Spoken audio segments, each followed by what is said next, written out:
What up? What up? Mic check 1 2 1 2. Shout out to everybody in the room. Everybody, come on in the room. Let me go ahead and get this set up too. I know I jumped on a little bit earlier to kind of cover that Big Sean reveal where he said that J Dilla, well, actually there was some J Dilla beats that he had that he sent over to Eminem, and Eminem turned them down. So appreciate y'all checking in earlier with that quick little blurb. We're gonna really get into it. What's good, everybody in the room? Thumbs up in the chat, man. We're gonna really get to this today. I got Ron over here. Shout out to Ron. How you doing today, brother? Think you might be on mute right now. I was saying you couldn't resist jumping on earlier talking about him, could you? Well, I mean, people think that I'm obsessed, but I wanted to actually get that point across that, again, if you're from Detroit and you haven't rhymed over a Dilla beat, that's a problem. And I think it's not that he doesn't have respect for the great Dilla. I think he just can't rhyme over that stuff. And I think that what Big Sean said earlier just further proves that notion, excuse me. And it's something that he hasn't proven. I mean, I think there's a reason why he hasn't, actually rhymed over Premier or Dilla. I mean, it's a reason. I think it's because he can't. And he even said in the quote with Big Sean, he was like, "Yo," he's like, with the quote with Big Sean, he was like, "Yo, I like it, I get it," and that was it. He didn't return it. So, from what I understand, I mean, that's just what it is. He just can't rhyme over it. Now, somebody was like, "Yo, he rhymed over Black Moon on the Marshall Mathers LP too," and I was like, "That song's not that good. You got to hear that song. Have you heard that song, Ron?" No, I have not. I have not heard it. Well, we're not going to get too much into that today. Today, we're going to talk new music from Common and Pete Rock. We'll finish off some of the stuff that we were talking last episode about, Nas and his catalog. He has an illustrious catalog. We can actually go days and days in on his catalog. And we want to kind of talk about Common's catalog too, because Common actually listed his top 3 albums in his catalog, and he actually has the one with him and Pete Rock at number 3 right now. He said that, we would think that he's just gassing, but what did you think about the song that you heard? Because the song that I heard is crazy. Well, I heard Trying, and from what I heard, it's good. It reminded me of the AZ record with Prodigy and Raekwon that came out a couple years ago called Save 'Em. It kind of had that flow to it. Because I think Pete's chopping up some, I don't know if there's Farrakhan on it, but Pete's chopping up some inspirational Black Power stuff in the background with some vocal samples. And it made Common sounds different on the joint. He don't sound like introspective. He don't sound like he's in Hollywood. He sounds like he's talking that Chi-Town talk that you got to straighten up your back and walk talk. You know what he sounds like to me? He sounds like 199 Common on there. And that's like Water for Chocolate-ish Common. And I like that style because the way he was rhyming on Like Water for Chocolate, we never heard him rap like that again. And for him to put Like Water for Chocolate in his top 3, he said, be Like Water for Chocolate in this album. I didn't know he had that high of an appreciation for Like Water for Chocolate, but that's one of those albums that has grown over time. Because I remember when it first came out, we liked it, but nobody was saying, okay, this is Common's best album. I still think Resurrection and One Day It'll All Make Sense, we're kind of fighting for that number 1 and 2 spot. And the fact that Like Water for Chocolate has grown over time, it says a lot about that album. It says a lot about the songs on there. And it says a lot about the production on there. Once again, Dilla in the mix, And I think that's kind of I don't want to say the blueprint that he's going for here, but you could tell that stylistically, he's revisited that album a lot. And Trying is hard, man. Like when we met up with Pete, man, he was talking about the stuff that they were cooking up. And he was excited about it, and I see why, because this is going to be a dope effort. If you just comparing them, if they say hip hop's a competitive sport, we judging the Nas and Primo joint, and we looking at the Trying joint with Common and Pete. I got to give it to Common and Pete, man. And I'm not talking like no old head either. I'm not talking about an old head that's nostalgic. I'm talking about if you listen to the music, Common got off on it. Nas got off on his joint too, but this sounds like effortless. This don't sound like nothing that they really trying. They sound like these two people are locked in the studio and they chopping it up. Well, yeah, I mean, it's the energy of it, man. And I don't like comparing these things because, you know, people are gonna have their people when they press play, they're gonna say Mike's tripping, but it makes me feel like I felt when I saw the video for The Corners the first time. When I saw The Corners, I was like, okay, it's on with this album. And I feel like that about this single. Or I mean, I don't even want to say single, but First Look. Up, it's funny. Rabe just texted me the same thing that I just said. I don't think he's watching the show. He said, it makes me feel like I felt when I saw The Corners for the first time. So yeah, I'm not the only one on this. And as far as the Pete Rock interview, we're dropping that tomorrow. Let's play what Common said. Let's play what Common said when he was in Chicago. Go with like Water for Chocolate. I'm gonna say B. And y'all gonna think I'm just talking, but this new P Rock joint, I'm gonna see y'all when I come back, whenever I'm back, and y'all can tell me if I was bullshitting or not. But I think it's in my top. I've had a couple people come to me and say, yo, this is one of your best albums. So I'm excited about it. But for the time being, I'm putting that up there. The P Rock joint. Resurrection. I'm gonna go. Okay, he threw Resurrection in the mix, as he should. I mean, you know, I saw a conversation online, I think it was the other day or whatever. They were talking about the biggest jump from the debut album to the sophomore album. Resurrection's in that conversation. I think the biggest jump personally, I mean, there's a big jump between Mobb Deep and, you know, the Infamous, of course. But to me, I'm going to think the biggest jump is Blunted on Reality in the score. The Fugees' jump from their debut to the sophomore album was astronomical. They're a whole different group. And there's a lot of reasons behind that.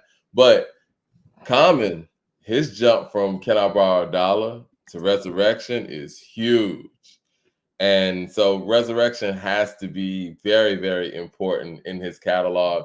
It has to be held high.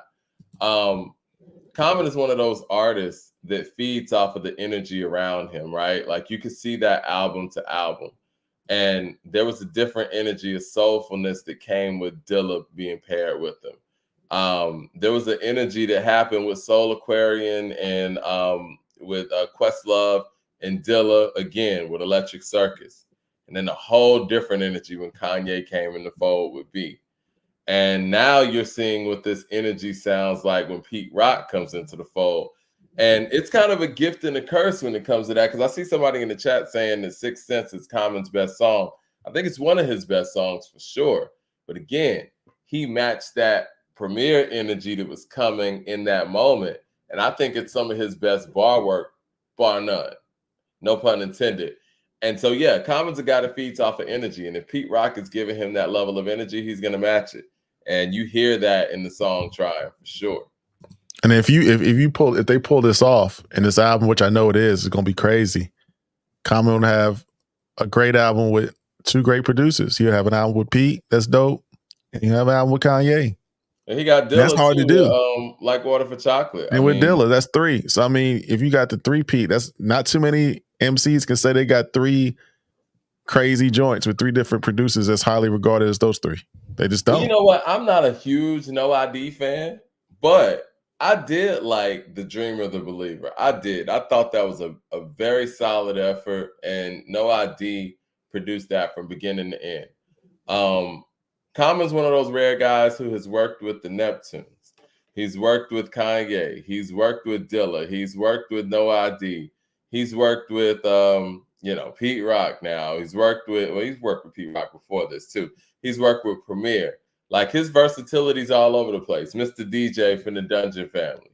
Like he has been able to adapt to so many different sounds over a long period of time. I don't think we give Common enough credit for that. And I think this album right here can possibly solidify a lot of those notions. And And we forgot album this great at this late in his career. I think that puts him in is that rare territory. We didn't even mention the No ID to the Resurrection. So that's 4. Yeah. That's 4. The Dream and the Believer, No ID did from start to finish. No ID to the Resurrection. So that's 4 producers. He got some of his best work out of. There's not too many MCs walking, dead or alive, can say they did something like that. No, it's for sure. You can't. He has a very, very interesting and very accomplished career. And what he dropped in 92, we're in 2024. We're talking about 32 years in. Mad Max of the Super Chat says, I want to say, is this Common beat? Is it with that 3 Kendrick, where you at? And Quavo body, Briss Brown Shakur? People lying on the internet saying that Briss won. Listen, I want to touch on that real quick too, man. I heard the Quavo response. I thought it was funny. I thought the Michael Jackson on crack need to beat it line was funny. But at the end of the day, man, it's very, very tough to beat somebody like a Chris Brown. And regardless of what people think about the situation, I love Quavo and I love the Migos, but if you're going to talk about who out-rapped who, Chris Brown out-rapped Quavo in the back and forth. You know what I'm saying? And regardless of what this thing is over, who it's over, and how you feel about how the whole thing started and what it's about, Chris Brown out-rapped Quavo on his record about Quavo, and it is what it is. And if you can't out-rap the guy who doesn't even rap full-time, it's hard to say you won this. It's tough. I like the Quavo joint. I think it's funny. I think it's dope. I think it's a really good response. It's the best response he could give. I don't think it's a winning situation here. Nah, it's not a winning. Breezy said he's not even gonna respond to the joint. He thought it was whack. He said he thought, it's not even worth his time to respond. Well, I mean, I understand him bringing Takeoff into the fold because, it was fitting for, where he was going to go with it, the whole, blood ties or whatever. And then you say, bleed, once a month thing. I get that. But what I heard also was the fact that we need to hear at this point that Quavo can hold down, some songs by himself without the assistance to Takeoff. And even in, his passing and in this moment, I didn't feel like Quavo really held down the meat of that record. I mean, it's one verse. He's using Takeoff to fill in here and there. It kind of feels like when I felt like Big Boy was, leaning on some Killer Mike features when it was, solo time. I think there was a missed opportunity there with Speakerbox to, possibly hold down that whole album as a rapper. I just thought it was too many features. And I think that Big Boy was coming out of a group dynamic and he wasn't fully, ready to take on that solo load. And that's what I'm kind of hearing from Quavo using, Takeoff in this instance, because this could have been a moment where he just went in. I think Chris deserved more than one verse. I'm sorry. Like, this was an opportunity to really go in. And so for that reason, I can't say that, that record beat what Chris did. And Chris Brown's Chris Brown, man. Yeah, it is what it is, man. It is what it is. It's tough to beat, man. Like, you really gotta beat Chris for it to be a deciding, win for you. Like, it's like when you're fighting the champ, man. You got to TKO the champ. This can't come down to a decision. Nah, man. So decision, and you didn't out-rap the R&B guy, man. Like, you're not gonna win that. It is what it is. But are we gonna start with Common's catalog, or do you want to finish off some of the things that we were talking about with Nas last episode? Let's finish off with Nas, because we wanted to do a more before we get into the Hit Boy Nas run. I think we're gonna say that for Monday. Let's finish off where we left off. We left off at Untitled, right? We did. Because we were kind of piecing some of that part of the catalog together for the most part. MJ with the super chat says Common's albums have aged very well. Finding Forever and B are just as good as any top 2 Nas or J albums. Ooh. I like Finding Forever, but I'm thinking coming after B, it kind of gets overlooked a lot. That's Common's catalog is true. His catalog is crazy. When I was listening to the Pete Rock joint today with him, I started reflecting. I was thinking back on Resurrection. I was thinking back on Can I Borrow a Dollar, which was cool. Like Water for Chocolate. I was thinking about B, Finding Forever, The Dreamer and the Believer. And I know this album with Pete gonna be crazy. I was like, it's gonna be controversial for me to say this. Could you put his catalog against Jay's? We just went through Jay's catalog, and yes, I could say from a quality standpoint, yes, I could. But I think what he misses in relation to Jay, and I can even say this in relation from B to the Blueprint, I think those dynamic moments, Jay just has too many dynamic moments, even like Streets is Watching. You know what I'm saying? Like Where I'm From, I just don't think Common has enough of those individual dynamic moments to match Jay. But if we're talking about album for album and you're talking about solid album for album, yeah, he has some albums that could definitely rival, you know what I'm saying, a lot of Jay's top work and definitely the mid work, because I don't think that he has too many bad albums. I think his worst album, in my opinion, Universal Mind Control. I couldn't stand that album. And for many people, it's Electric Circus, but I actually liked Electric Circus. I thought Electric Circus was dope. You did. Now, that last album he put out wasn't too much to, call home about, but you could tell he really wasn't into the music. And that's why the call to Pete Rock, or however that came together, I think as an artist and as a fan of hip hop, he really wants to get, his hunger back in that way. I think that's really important for Common. Common has, he's been placed in an underrated status to a certain degree that allows him to continuously be hungry. He still has something to prove, because not a lot of people, the masses don't give him the proper ranking and the proper adulation. Like, where did Billboard have Common in the top 50? Damn, I want to say it was in the top 20, I think. I want to say that, but I'm not sure. Yeah, he gets overlooked a lot, and it's unfair. And I think a lot of it is because of where he's from. I think if Common was from, Brooklyn or Queens, he might be, held a little bit higher. He's a great performer, a great lyricist. He's rapped about damn near everything under the sun. He's been in it forever. He's been consistent. What is Common really missing? You're not missing nothing. We just ran it down. You got 4 producers, some of their best work. It is what it is, man. He's pushing top 20 for real. He's creeped top 15. You can say that. Well, and you can make an argument in top 10. This is what I want to ask, though, since we're talking Common, and we'll get the other topic going in a second. If he's done this for 32 years, right? Are we going to put somebody who, let's just say, their biggest moments were within a 5 to 10 year frame? Are we going to put them above Common? No, I wouldn't.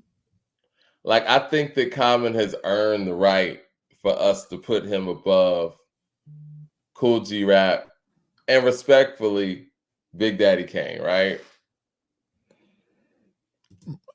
Is Common above LL Cool J? Well, let's go bigger, Mike. Let's go bigger. Let's not take out, those guys. Let's take out somebody that's been doing it for a very long time, let's just say 1998. Let's take a guy that's been doing this since like 1996, 1997, 1998. A guy that you just spoke about earlier today on the pod. Can we say Common's better than Eminem? Can we say that? Can we just go ahead and... I think everybody in this room knows that. I'm not even going to waste my time on that. All right. Okay. So nobody disagrees? No, I'm talking about real. I'm not trying to be disrespectful or anything. I'm just saying, like, when we talk about people whose music, kind of shaped the hip hop landscape and had those moments over a long duration of time. Respectfully, I think that if we talk about it in a cypher setting, I think Black Thought's a better, bar for bar lyricist or MC than Common. And I also feel the same way about Yasin, Mos Def. But I would definitely have to put Common ahead of Mos Def, based on catalog. And I think respectfully, I would have to do the same thing with Black Thought. I don't think it's fair to Common to put Black Thought ahead of him. And even though Black Thought has continuously gotten better and better over the years, I think that Black Thought right now is better than the Black Thought from 96. And not a lot of people can say that, 30-something years in the game. So Black Thought's a very special case. I know we're talking LL and putting some respect on LL's name, but we're putting some respect on Common's name too. Like, is it fair at this juncture to say that someone would have Common ahead of LL Cool J? LL Cool J has the big songs, big records, has the battles. Common's had some battles too. But Common has the singles and the albums as well. Is that fair? Where do you stand on the Common and LL comparison? And is that fair? It's fair. We don't want to move LL at all. It's fair. It's a fair comparison, but you got to think about what LL did. I mean, LL came in the 80s, right? He came in, he was like 15, 16 years old. 85. So he was a child prodigy, right? He was like he was like one of the first. He was a pioneer. So it's kind of different, kind of put Common against that. That's an unfair fight. It's like taking like a child prodigy like Michael Jackson and then comparing him to somebody else because he started so young. Well, the other thing about LL too that's different is he had the weight of the game on his shoulders as an individual and as a young man and as a teen, pretty much. I don't even say young man.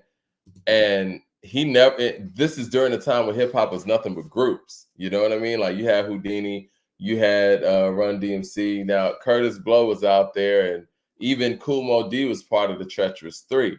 He did this on his own, the first hip hop superstar, in my estimation, and he put the game on his back. Now I don't know if Common would have been able to do that. So between the two, I'm gonna give LL the edge because of what he did in the time period that he did it and all the trails that he blazed along the way the whole time, right? Now let me push back on you a little bit, Mike. Now LL got the joints. Now you got Doing It, Booming System, Mama Said Knock You Out, Ripper Strikes Back. Ill Bomb is one of my favorite LL joints. But does LL have a better album than B? No, I don't. If we keeping it a buck. I don't think so. I don't know if that's enough to make the decision, but no, I don't think so. And you and I have been arguing about albums and this structure for the past few days. Esquire with the super chat says, "What's up, fellas?" He said, "What's good, fellas? We're doing call-ins today. I have a few comments on the back half of Nas's catalog, as well as a few comments on the first half. We get Esquire on. Esquire, of course. But yeah, as far as what was I saying? Oh yeah. Albums, right? LL came up in an era where albums were structured different from the hip hop landscape. He didn't come from the school of creating a beginning, middle, and end to a rap album. He came in during the time where rap albums were basically, these are my singles, and these are the songs that support the singles. Boom, here's the album. You know what I mean? So from a structural standpoint, I don't think that he came in during a time where he could have an album better than B.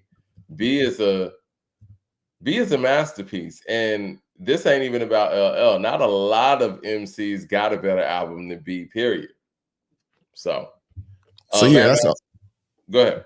No, go ahead. I was just gonna read Matt Max super chat. He says, Matt Max with the super chat says, "Hell no, Chris ain't out rap Quavo. All he did was say gossip. Quavo actually said clever bars like we stomped through your yard. You know how that ended. Body breezy, like he did on the Stomp the Yard movie." I don't know about that. Okay, I hear you. But what were you about to say about B? Now, I'm just saying, when we talk about LL, we're going to compare Common to any MC. You got to look at the body of work. Now, LL's got a lot of hits, the longevity from the 80s to the 90s. I think what'd you say the last hard LL record was? Was it The GOAT? I mean, from a body of work standpoint. Well, I mean, again, LL, you don't really look to LL for albums, and I feel like, and I say that respectfully, you look to him for big songs.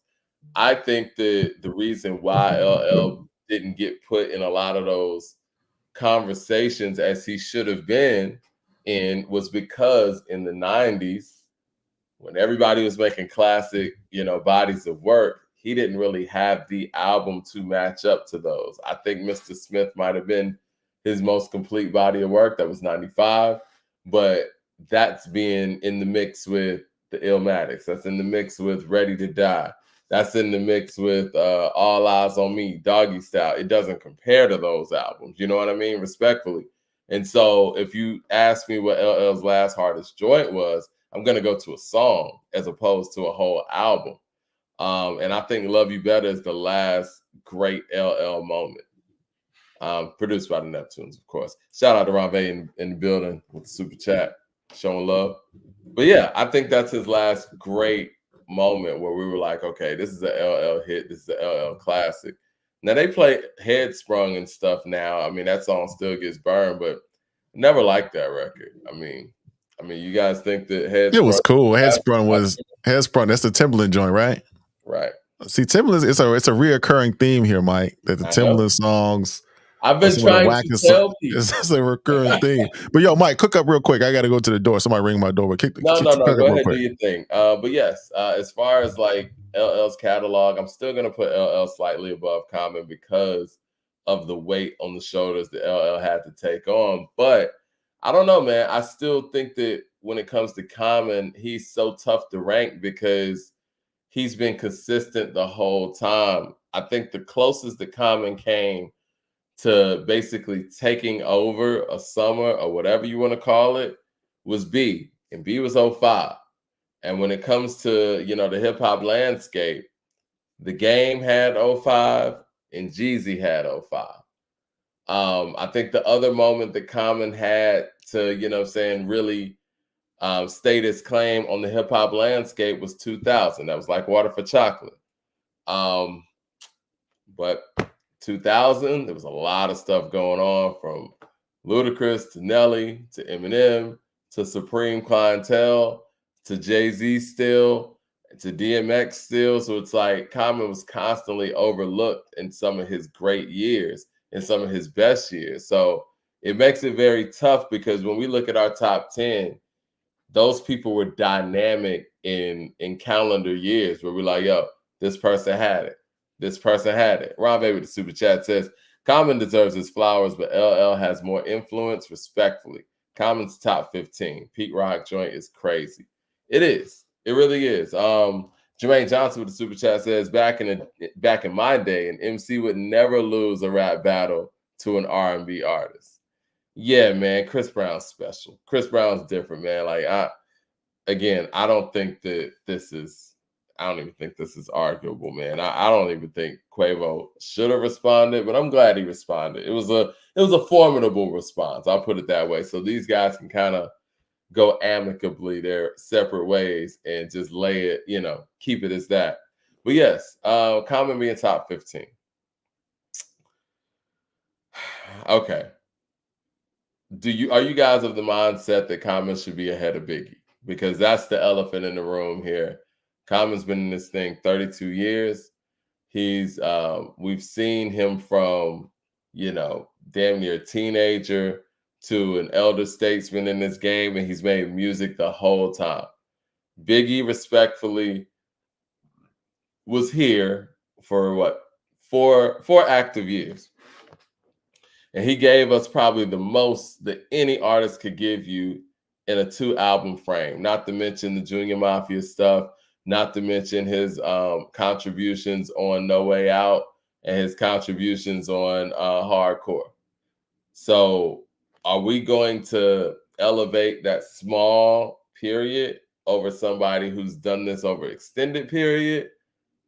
I'm asking you guys, is it fair to put Common over Biggie, or do you think Biggie is still, the guy over Common? Mad Max of the super chat says, wrong again, Mike.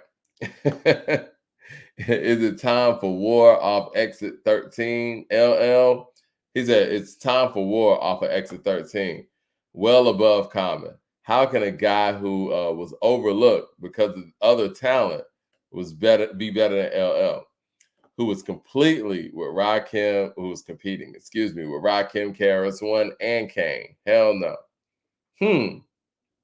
And Slick Rick was out there too. Mad Max in the Super Chat says, LL was transformative. Common was just a great let's chill. You know who reminds me of Common a lot when you guys are talking like this? J. Cole has a lot of Common in him too. And the way that he approaches music and the way that he is not had the dynamic singles of some of his counterparts. I gotta give Common credit for being around the whole time and being a fixture in this thing the whole time. I think that this album with Pete Rock is gonna tell me a lot about where Common should be all time. But do you think that Common should be put above Biggie? Nah, we going too far right there, Mike. I mean, can't. I'm just saying, like, we're talking about 32 years versus 4 years, and we're talking about a wealth of a catalog versus 2 albums. I mean, and one could argue that we just never got to see the full scope of what Biggie could do. And we did see the full scope of what Common could do. He's covered so many topics, so many subjects. Yeah, I mean, if you ask me who I listen to more on a day-to-day, I'm gonna say Common, because he gives you the complexities of black men in America, his viewpoint on America as being a black man as a rapper for 32 years, right? You see the transition from Can I Borrow $1 to Resurrection to like Water for Chocolate to Be for Finding Forever. So you see a more of a complex range of rhymes and viewpoints as you've heard from Biggie. Like Biggie's got songs like, fuck them with the broom, toss them like, I ain't listening to that every day, but you can't knock the Life After Death, Ready to Die, some of the greatest albums in hip hop history.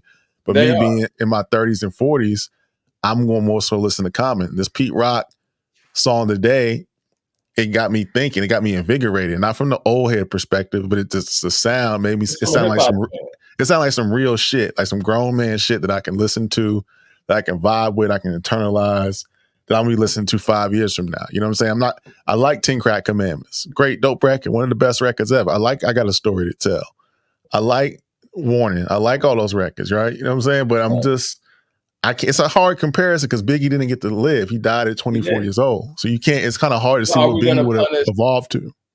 Are we gonna punish the growth and the evolution of Common because another man didn't live? You know what I'm saying? And I mean, you got the guy who made Can I Borrow $1 and, Break a 1-9 and all that from Can I Borrow $1 to, developing into the I Used to Love Her guy, and then developing to the guy who can make It's Your World from B. Like, that is a beautiful record. Do we know if Big could have ever made anything like that? I don't know. I think the better comparison is Common and Pac instead of Big and Pac. I think that's more of a better comparison. That's more of a more fair comparison in my view. I think Pac still gets that because even right now, I mean, Pac's versatility still trumps, you know what I'm saying, pretty much damn near everybody's versatility. I think we could put Pac's conscious records up against Common's conscious records. I only mention Big because Common does a lot of things that Big just didn't do. I wouldn't say couldn't do, but just didn't grow to be able to do. A lot of the things that Common does, Pac was able to do that before he was 25 years old. So I'm still going to go with Pac on that. Oh, yeah, no, don't get it twisted now. I see OJ Weston saying, no, Ron, don't do Golden. Now, I ain't saying Common got Pac. I ain't saying that. I say if you want to compare careers and viewpoints of how they approach records and subject matters, you can say Common and Pac are more synonymous than I would say Biggie. You know what I mean? It sounds like you're saying it's not a comparison or not fair to Biggie because Biggie's the one that doesn't compare to Common and everything that Common can do. You know what I mean? Like, yeah, it's more synonymous. It's more synonymous with Pac. Biggie, really, if we're being honest. Now, Biggie is, in my opinion, more skilled, probably more skilled than any MC that we've ever seen. But if we want to go off of, well, who's a better live performer? Like, if we just went through the criteria, does Biggie still beat Common in that? It's hard to say, man. It's hard to say because we never got to see it. I seen Common perform like 4 or 5 times. You know what I'm saying? I never saw Big perform. So I can't, it's hard for me to compare. It's not for me to compare, but in that era, you know, you have to ask the people that were in that era. Maybe we can ask them who was in that era, what they thought. You know what I mean? 32 years versus 4 years. I mean, come on. Jermaine Johnson with the super chat says, B is the most perfect album ever, but Common could arguably list his top 4 or 5 greatest songs without ever touching a Ye song. The Light, 6 Cents, Borrow a Dollar, I Used to Love Her. Speaks volumes. It's true. The man's catalog is great. Michael Williams with the super chat says, if you're asking if Common is better than Biggie purely based on longevity, where does it end? You could ask the same about Kendrick, M, Ghost, Lupe, etc. Okay, it's not just based on the longevity, it's about the consistency and the longevity because, yeah, Eminem's here, but Eminem hadn't made a dope album in 20 years. So it's a little different. Mad Max with the super chat says, Cole is Diet Common. Common, though, never backed out of a battle, and he lyrically a tier or 2 over Cole. Clear. Okay. MJ with the super chat says, would Common's career be looked at differently if he had a machine behind him like Bad Boy, Rockefeller, Aftermath? Well, definitely it would be different with Aftermath. Everything's different with Aftermath. So I don't think Common would have fit on those machines, man. You know, I can't picture Common in using some shiny suits and doing it, you know, popping Chris and all that. I can't see that. You know what I mean? You don't think the Common would have fit on Aftermath though? Maybe on Aftermath. I don't see him as a Bad Boy artist. I don't see that. I don't see him as a Bad Boy artist either. But we're basing this on what we know of Bad Boy to be, right? Like when Bad Boy took on people like Black Rob, it didn't feel like a Bad Boy album. It was just a quality album. You know, Puff had a gift for being able to just let certain people be them. And I think maybe that was a lesson he learned after the Lock with the Money, Power, and Respect thing. But yeah, he was able to let certain people be themselves and not attach that shiny suit thing to everything and everybody. But yeah, man, the Common conversation is interesting. Like I said, I think that Biggie would beat Common in the verses, right? I think that Biggie bar for bar was probably a more skilled MC than Common and probably damn near everybody. But when you look at the catalog album for album and you look at the growth and everything that it takes to be an encompassing artist, I mean, what do we hold the highest when we rank our all-time greats?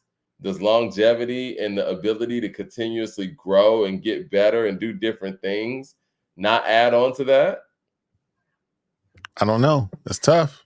Ron Bay says, how does Common's best album go against Biggie's? It's a good question.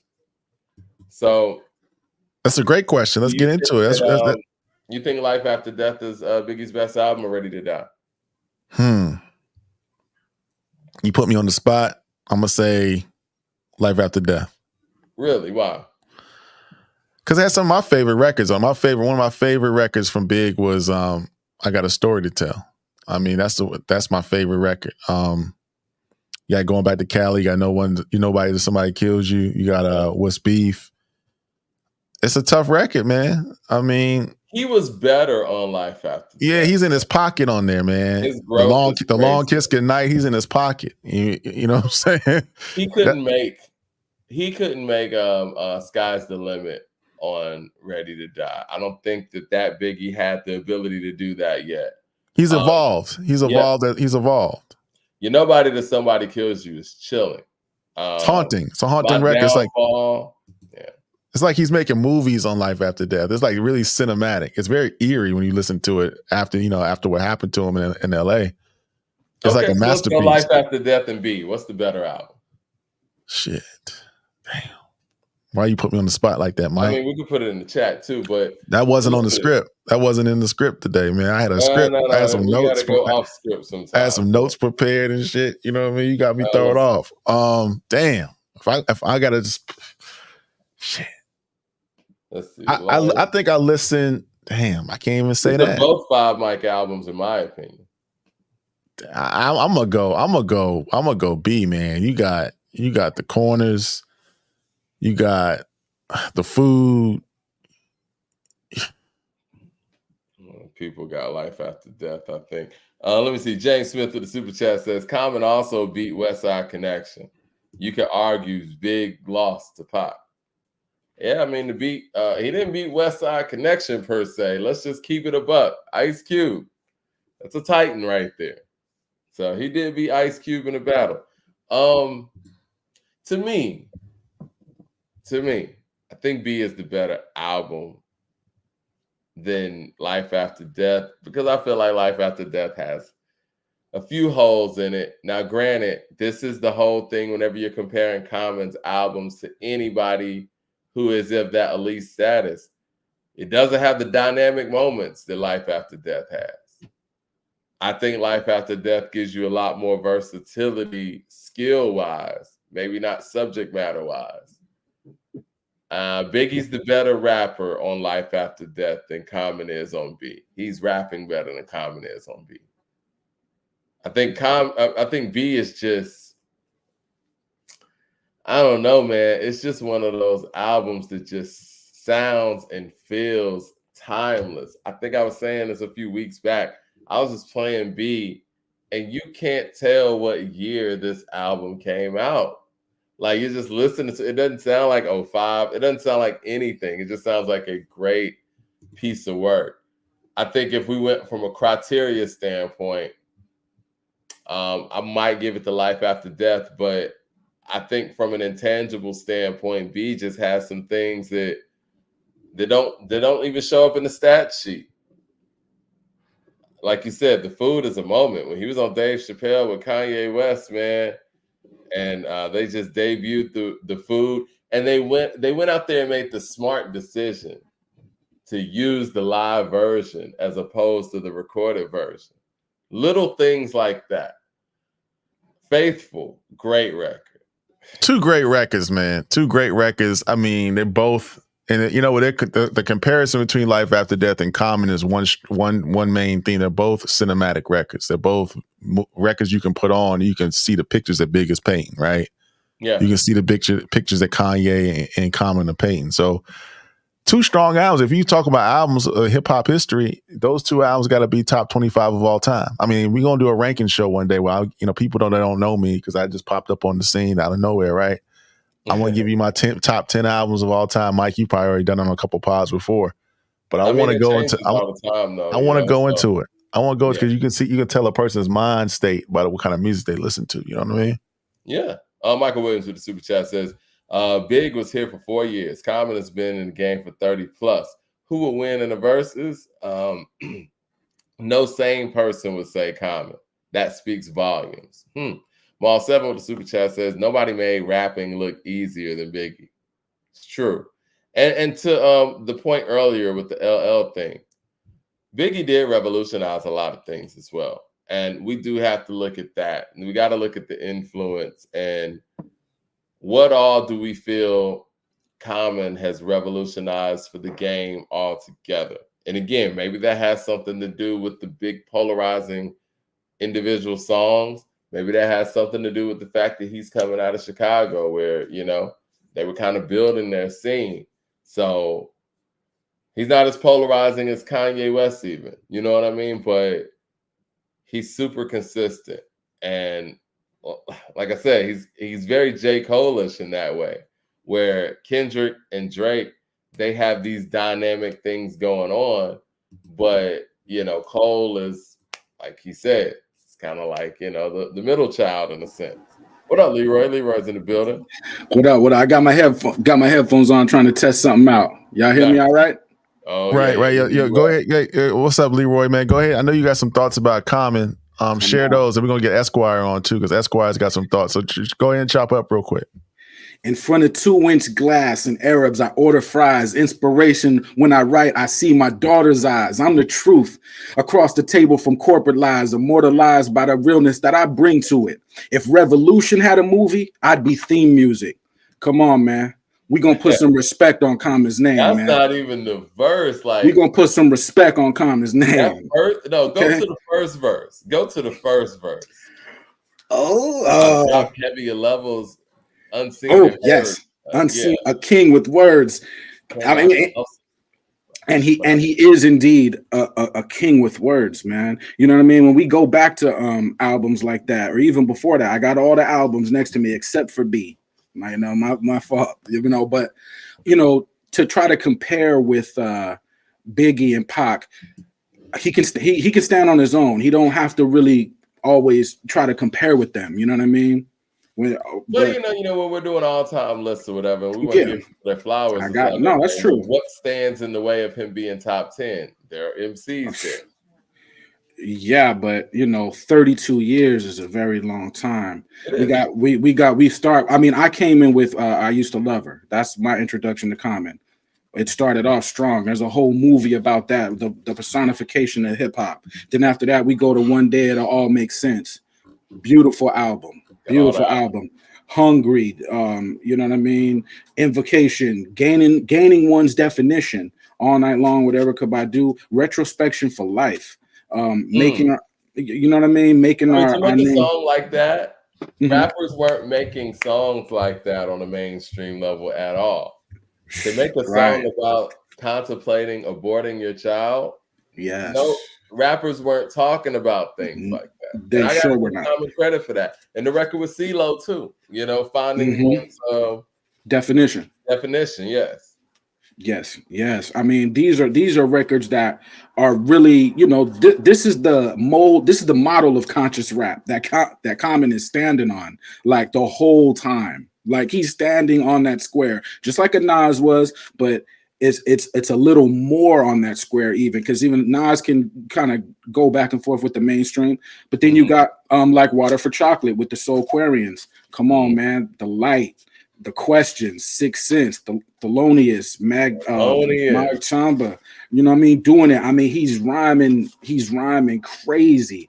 You know what I mean? Electric Circus, that's experimental, but the rhymes on there are ridiculous. Oh, here's that's like Water for Chocolate, but the rhymes are ridiculous. What do you say? Electric Circus.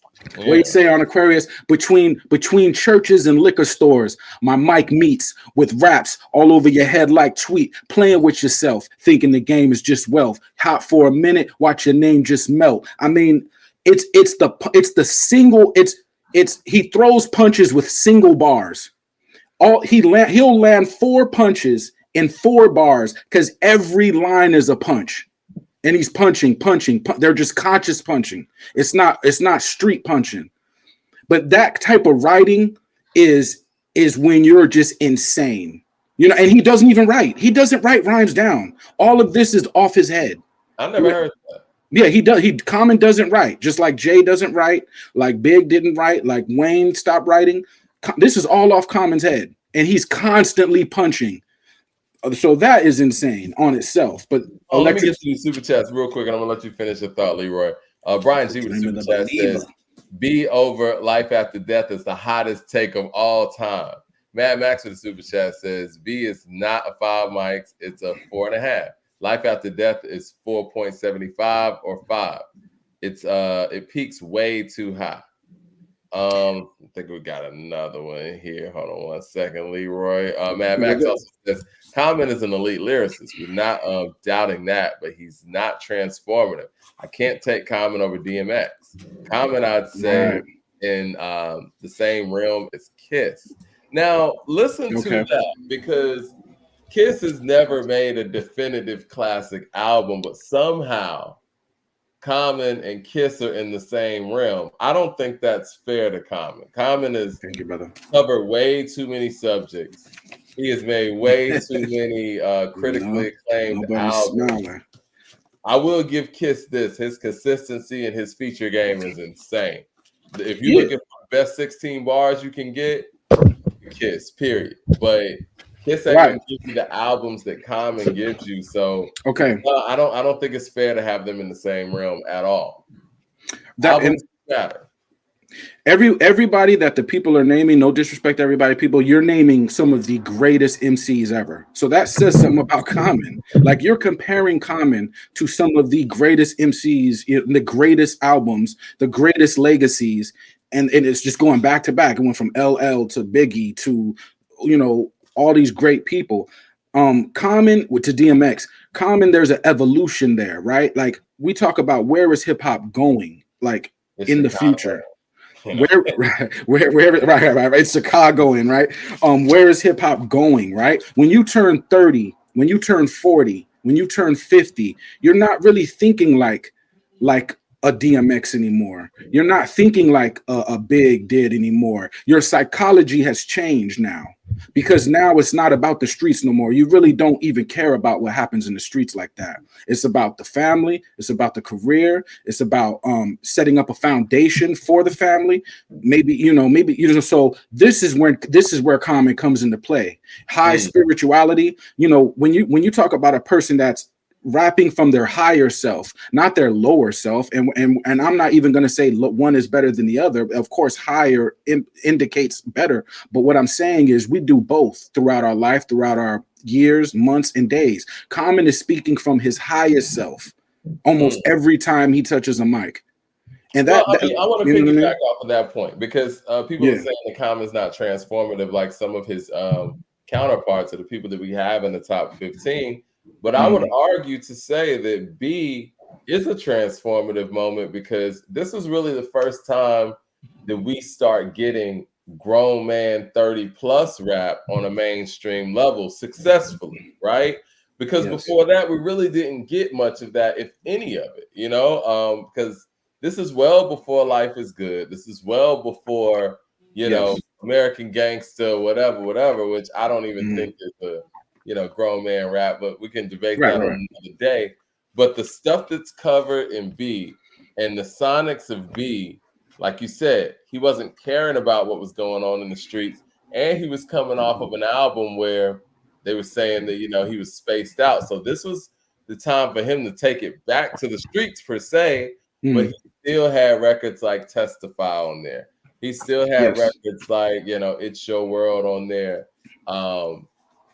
How Beautiful Love Could Be on the Streets. Love Is All We See. Like beautiful, faithful, of course.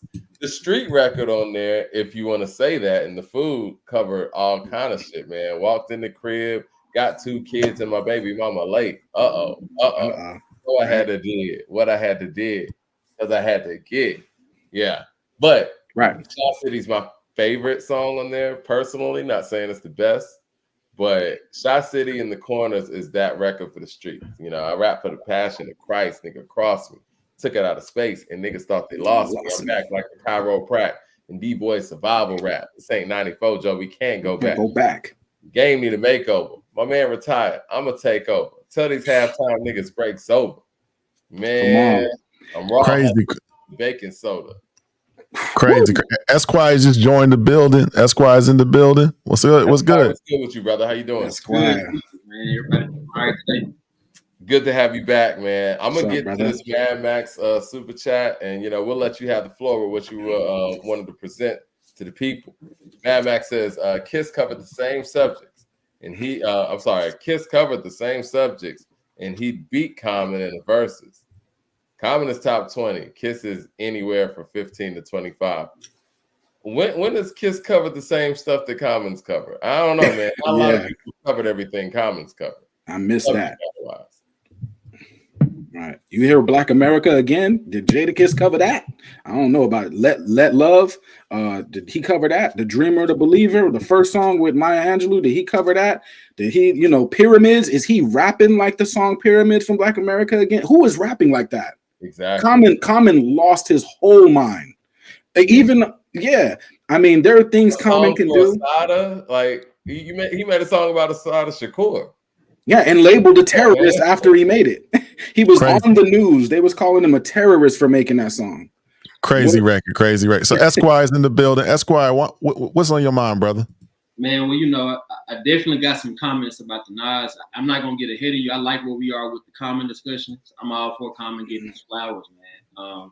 Common is, I call him a fringe top 10 artist, and I respect any list that has him in the top 10. He's number 11 on mine. One thing that I'll say about Common, shout out to Leroy for putting me on to the fact that Common does not write. I can believe that. I've seen Common live, and that's one of the most underrated aspects of his entire package is his live performance. But not only the fact that he's a fire live performer, he freestyles, and he's freestyling because he's incorporating what's going on in the crowd. and it's not like basic. I rock the party, make you move your body kind of rhymes. It's like he's really using the same type of syllable, multi-syllable, techniques that he uses on wax, And just as far as the catalog, man, Common has a very, very strong catalog. Like I would say, it's too venture to say as a solo rapper, he has a top 5. If he's not top 10 for people, you got to admit that he has a top 10 catalog. Like you can't name 9 other MCs or 10 other MCs, excuse me, with a better album for album catalog than Common. No doubt. Now that you can't do. I will add one caveat to it, and that is that Common, his last, I say Black America Again is probably the last album by him that I really like. I can agree. But I haven't listened to it in a very long time. I wanna number one say how proud I am to finally have this in my hand. This has been on back order for like 5 years almost. That's what I'm talking about. It's crazy. I was just spending it this weekend. I've always thought the consensus was that B is a better album. I don't know, man. Like Water for Chocolate is so dope because when I hear it, it sounds like a jam session where every one of the songs was literally organically crafted in the same studio session. If you listen to Time Traveling all the way through doing it, it's like it's variations of the same instrumental, but it doesn't sound the same. It just sounds like it's seamlessly progressing from one instrumental to the next. The drum patterns, the BPMs, and then you got Dilla, Questlove, you got all the Soul Aquarians under one roof, and you just got Common just barring us to death on that album. They did a hell of a job sequencing that album too, and then being able to fit in, the DJ Premier produced 6 Cents because Premier only did 1 track on there, and at the time, Premier was kind of the guy to go to unless your name was Nas for like that one Premier track on your album, and for them to have that whole jam session type of theme and be able to fit 6 Cents in there seamlessly, they did a hell of a job sequencing that album. Absolutely. Yeah. It doesn't sound out of place at all. And it's clearly different than the rest of the album. Right. I forgot the August Green album with Robert Glasper. Common, Robert Glasper, Kareem Wiggins. August Green, fire. Jermaine Johnson with the super chat says Act 2 is the greatest sequel to a classic song. Huh. Okay. I can go with that. James Smith with the super chat says, side note, Asada Shakur is not talked about enough. The song and the person. I would love to see a movie on her prison escape. Yep. I think we're going to get that, probably in the next 10, 15 years, I would believe. Mad Max to the super chat says Common is more social political. Is more a social political hoe. Very witty punches. Dope, not as charismatic as Ho. And his albums be hit or miss. I don't know if his albums are hit or miss. They have been lately. I will say that. Since Black America Again. Right. But his last few albums are like a jam session. The like Water for Chocolate, his last about 3 albums, even though they're separate songs, it sounds like a jam session. The same singer is on every song, every hook. It's the same instrumentation, the same. So it's a vibe. It's, Have y'all heard the P-Rock joint trying? I haven't heard it yet, but I've heard nothing but great things. That's why you got it. I'm checking it out. You got to hear it, and I don't say that too much. You know what I mean? Like, no, shit is crazy. I want to get your thoughts on some of the Nas talk that we had last episode. Esquire, why you here? Okay. Well, first and foremost, let me also shout out Leroy Green again. I know he gets a bad rep. Number one, everybody thinks this is a Nas channel. It's not. It's real hip hop. We love real hip hop. And I think sometimes Leroy gets a bad rep, being called a whole venture, which a whole venture means you got to be a Nas hater. But he kept it a buck, not only because he acknowledged that you got to have 1 or 2, but he talked about what I see as the most underrated run of Nas's entire catalog and just how vastly underappreciated it is. From 2004, Street's Disciple, all the way through Life is Good. That's his last 2 albums on Columbia, and through his Def Jam run. The one thing that I really appreciate about that is that it could have been very easy, like Leroy said, for Nas to just settle into, you know what, I'm a veteran. I'm a legend. I can get beats, from the top producers in the game at any point in time. I got all these label resources. If I want to make hit records, I can. Do my fans necessarily want to hear it? No, but I'm definitely capable of it. But instead, he chose to push the envelope creatively. And that's really when he started to get that anti-establishment label from that run. I mean, 2004, if you listen to the stuff he's talking about on Streets Disciple, man, he's talking about Kobe is my favorite player of all time, but he made some very, very valid criticisms on These Are Our Heroes. I'm glad they reconciled their relationship before Kobe passed away. But songs like Getting Married, as somebody that just got married in the last few years, man, it's like, I played that song on my wedding day. Like, when he's talking about being in a limo with his pops and he reminiscing on, when him and his mom got married at City Hall, and he was talking about them spilling drinks on the tux and laughing. They just jokes, it's cruise shit, don't do it. Like that's maturity, bro. And then for him, like you talked about it, Mike, bridging the gap was so ahead of his time. The game truly was not ready for it. Number one, I also want to shout out Lou Dara, who was from Natchez, Mississippi, which is about 45 miles from where I am right now. So Nas got Mississippi roots, and I got to big him up for that. Fire. Really, really underrated album. Hip Hop is Dead.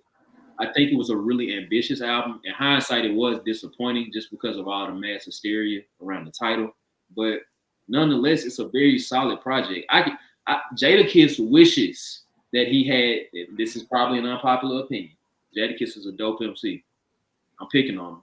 But he probably wishes he had a Hip Hop is Dead in his catalog. I don't think Kiss the Game Goodbye is head and shoulders above that. I think there's a conversation to be had. Hip Hop is Dead is probably a bottom 5 Nas record. And that's saying a lot about his catalog. I mean, you got Money Over Bullshit, Hold Down the Block. It's Beef Week, Monday Murder, 2 Niggas Dead Tuesday, Wednesday is Hearst Day. Friday, Somebody Gotta Die Day. Saturday, Put the Gat Away, Chilling with Your Chick in a Bag of Haze, wondering how it's all gonna end and what type of way. Sunday, Back to Gunplay. I mean, like, it's just crazy hard, bro. It saddens me that album and so many of Nas' like most understated work are not gonna get the credit they deserve until he's no longer with us. It's crazy how much we take for granted when somebody is just a certain level of greatness, and they can go out there and still spit some greatness like that, and it gets overlooked because in our minds it doesn't match what they made at their height.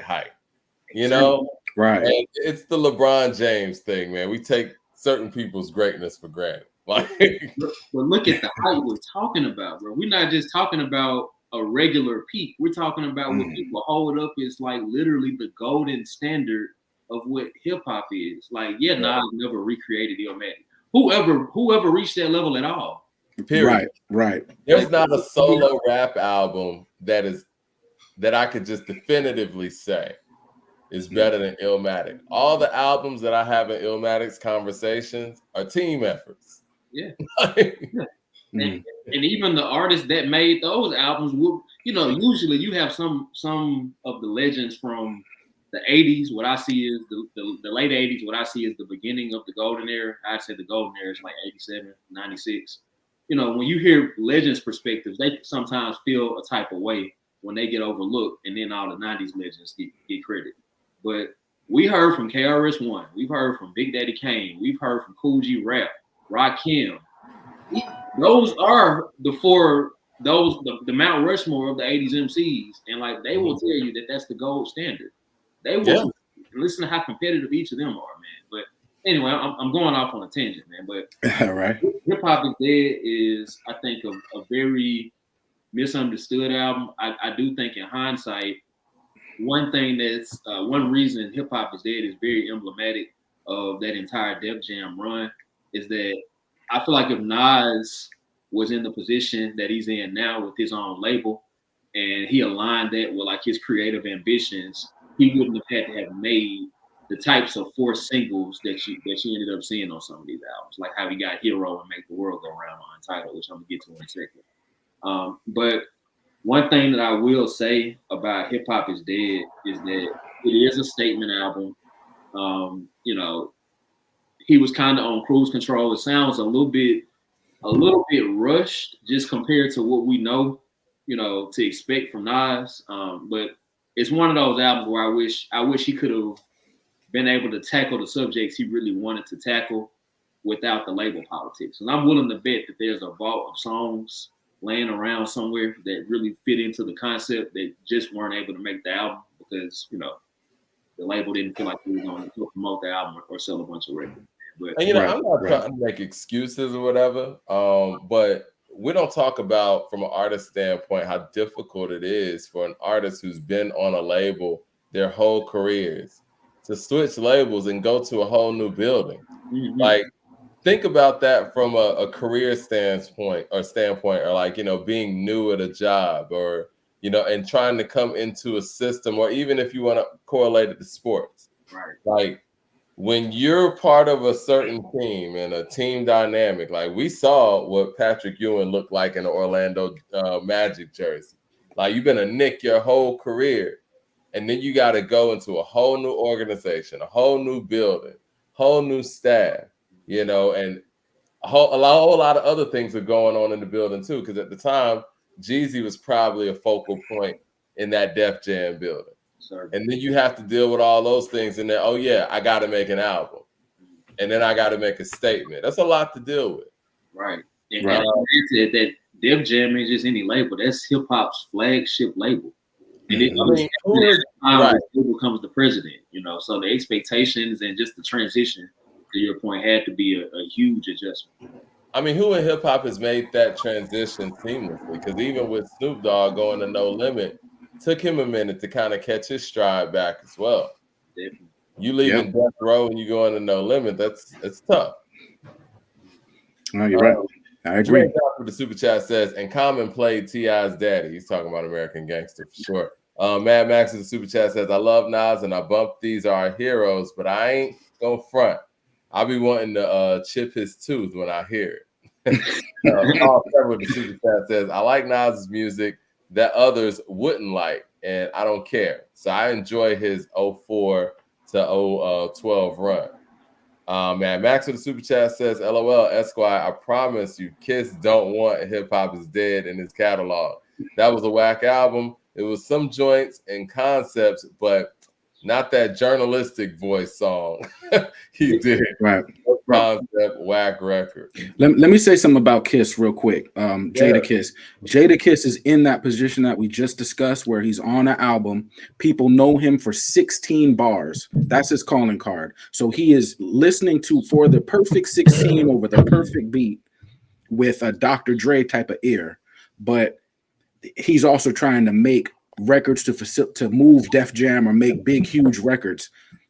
Common never played into that. Common does what he feels. Jadakiss is doing what he feels, but he's very strategic in how he's trying to line things up. And this is why the albums take a long time in between. This is why it doesn't always line up, Can we talk about Life is Good though? I want to get, you and Esquire's standpoint on that, because I feel like Life is Good is that, I mean, now after the Hit Boy run and everything, I think that's kind of like that middle ground for Nas. And for a lot of people, that was that turning point outside of this era that y'all are talking about, that, middle 2000s era for Nas. What are y'all thoughts on Life is Good and where it actually sits in Nas' catalog? I think Life is Good is a triumphant return, and from kind of like a dark side, not that anything bad, but just like coming out of serious subject matter of distant relatives.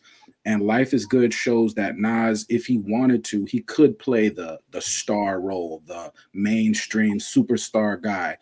Def Jam, No ID lined him up with them type of beats. He took them, he did what he had to do, and that's Nas stepping into, like, I'm the great Nas. He's not humble. Like, I'm not going to play humble with y'all. Like, I'm Nas and I'm here to break it. You know what I mean? And that's what we always kind of wanted to hear from Nas. So from Locomotive to the Queens, and what he sounds confident, like I'm him. You know what I mean? And then it got into the more personal stuff. But it's a great album. What are your thoughts, Esquire? Man, I echo everything Leroy said, and to me, Life is Good is this really just speaks to how strong the catalog is, man. I kind of equivocated on the hip hop is dead, kiss the game goodbye. Jadakiss ain't got a life as good in his catalog, and I think anybody with any credibility in this chat would agree to that, unless you on Jadakiss's #1 fan club. But anyway, it's not a top 5 Nas album. It's probably I have it at like number 7, but it's incredible. It is one song away from being a perfect album, and I don't have to say what the song is. We know what it is. Summer on Smash. It's your favorite producer, Mike. Exactly. Mike loves that record. He was bumping it up when it came out every day. That's not true. Yes, he was. He was playing it every day. Life is good as a dope album. Man, you got Cherry Wine on it. I mean, it's a smooth. It's a low key smooth Nas record. Nas is in his smooth pocket right there. You got Stay. I mean, it's a cool record.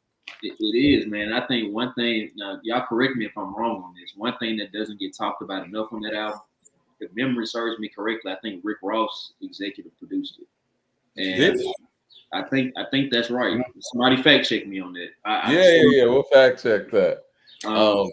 Rick Ross should executive produce a lot of albums because from Deeper Than Rap to Rather You Than Me, he is on point like the best ear next to West Side Gun. So Rick Ross, Raekwon, West Side Gun, they need to be executive producing albums for some of the stuff they've done. I think, and I'm gonna go ahead and jump out on a limb here. I think Rick Ross is the best beat picker in hip hop. I wouldn't argue. Mike, come on now. That's a little crazy. I think he is. Who's a better beat picker than Rick Ross? Got it, dog. But I mean, he need to pick Kanye. Nah, he makes beats. That's different. I'm talking about a nigga who don't make beats. Like, who's the best beat picker in hip hop? Listen, guys, but I don't know. Between Ghostface is the best beat picker. And you want to talk about picking beats? Ghostface. I love Ghost. Ghost is my guy. He's Come on, man. Come on, you on Iron Man, Supreme Clientele. Come on, man. Rick Ross ain't got no joints like that. It's not just the beat. It's not just the beat. It's lining up the hook with the beat and lining up versatile flows with the beat. So from Deeper Than Rap to Teflon Don, Mastermind, God Forgives I Don't, Rather You Than Me, Albert Anastasia. Rick Ross is cooking. Okay? He is cooking. So yeah, I think he's the best beat picker in hip hop. And I love Ghost. Ghost ain't a better beat picker than Ross. I think Jay is up there. I think the pushback against Jay holding that title is that a lot of his albums, I've always said Jay's catalog, it kind of represents like a time capsule for what music sounded like at the time. And you can view that as a positive thing or a negative thing. Like, for example, on Dynasty, Change the Game, right? Looking back on it, the beat sounds kind of dated. But if you were around in 2000, like that, bro. Like, even when you think about like the songs that he features on and how well he adapts to the beat, like when he hops on a Get the Old remix with Bun B, or when he hops on a Seen It All with Jeezy. Like, Jay has an ear for the production. And one of the reasons I also admire Jay for it is because it's so easy as a lyricist to just think that Jay's not a wordy lyricist. People will call somebody like a Nas a more wordy lyricist. Jay, since really Dynasty and Blueprint, he used the Let It Breathe flow. Mm-hmm. He hops on certain types of beats. He makes sure that he doesn't do too much to get in the way of beat. Well, I think Jay is more of a producer picker than a beat picker, right? I think he knows what people to go to as opposed to being able to get somebody out of obscurity and find them based on the beats that he heard from them. You know what I mean? Because even when you look at the Fade to Black with the Black album, this was about actually enlisting certain producers based on their resume and getting the best out of them. But he's still a really good beat picker because, I mean, when you look at some of the stuff that, but see, I don't know, man. Look, Jay is one of the best beat pickers, man. I get it that people feel like I get it. People are like, it's in a time capsule, whatever. Jay's job in hip hop is to lead the culture. It's not to just do what you expect. His job is to lead you into a new direction. So his sounds are going in a new direction. When he started working with Kanye, Just Blaze, nobody was thinking about no Kanye and Just Blaze. Well, Leroy, how come we didn't pick any good beats on Volume 3? I mean, I hear you, but Jay's job is also got some good beats. We with the rundown last week, man. Come on, man. Snoopy Track's beat is crazy. People are gonna come. What y'all say about Snoopy Track? Yeah, I think hip hop has gone far enough to where now, and I'll segue well, I won't go there, but I think hip hop is come far enough now where we could go kind of beyond the streets. And we could go beyond the sounds that we are used to, and we could go into different sounds, different genres, different. Jay is using a myriad of flows. If you listen to something like "Thank You," not only is it devastating to MCs, the flow, the pockets Jay is finding easily. I mean, I think it's time for us to go and crazy. Yeah. Jigga who is crazy. That beat is crazy. Yeah. You know, there are things outside of hip hop. There is music that exists outside of hip hop, and I think we can go into those realms and take those over too. And I think that's what Jay does. Let me get to the super chat real quick. Mall7 says, "I said for years that Ross picks the best beats." Jermaine Johnson with the super chat says, "99% of MC's best albums isn't as good as Life is Good." Wow. Mad Max says, "Rick Ross is not a great beat picker. He never picked a classic instrumental. Nobody samples Rick Ross's beats." Fuck out of here. Maybach Music series. Mad Max in the super chat says, "Jay picked classic beats though, Mike. When has Rick Ross ever picked a beat as good as Takeover or You Don't Know's beat? Like enough of this. This is nonsense." I think that the BMF beat is very strong. Now, I don't know if it's You Don't Know. You know what? I think You Don't Know is a better song because Jay-Z is Jay-Z. If we just went off a straight up beat, I don't know, man. That BMF beat could rival the You Don't Know beat. It could rival it. Yo, we got Super Duper. He been waiting to get in for a little bit. Super Duper, what's good, bro? What's really good, fellas? What's happening? What's on your mind tonight, man? Hey, you know, y'all tripping tonight. Y'all, why you say y'all that? tripping? Y'all tripping tonight. Y'all talk about Common over Tupac. Nobody said that. Super Duper. We ain't say that. We ain't say that. No, hey, that's Leroy. That's Leroy Green on the 40s again, man. Leroy got to chill, man. You got to chill, fam. Hey, brother. I think that people think everything against Tupac is disrespecting him. I don't think that way. That's disrespect, man. Come on, 32 years of a man's work. I just can't knock that. I respect Pac, but I cannot knock someone's life. That's someone's life. Like 32 years. I'm not knocking that for Pac. I love Pac. We can't give him credit because Tupac died, man. I mean, the albums speak for themselves. The classics speak for themselves. The movement and the impact of Tupac speak for itself. Like this, we ain't even gotta have this conversation. It's ignorant. Honestly, it's an ignorant conversation. I'm not even about to. I can't even entertain. Common didn't kill Pac, so he can't pay the cost for that. Common didn't kill Pac. That's not the point, man. His catalog is not Common's fault. His catalog is not touching Pac. Common got nothing to do with Pac's death. Stop. Common got nothing to do with Pac's dying. Go ahead and make your case on why you got Common over Pac outside of just him living long. But you're using Pac as the standard. Let's all keep that in mind. You're using Pac for Common standard. What does that say about Common? I'm not. No, we're not. You said he was over him.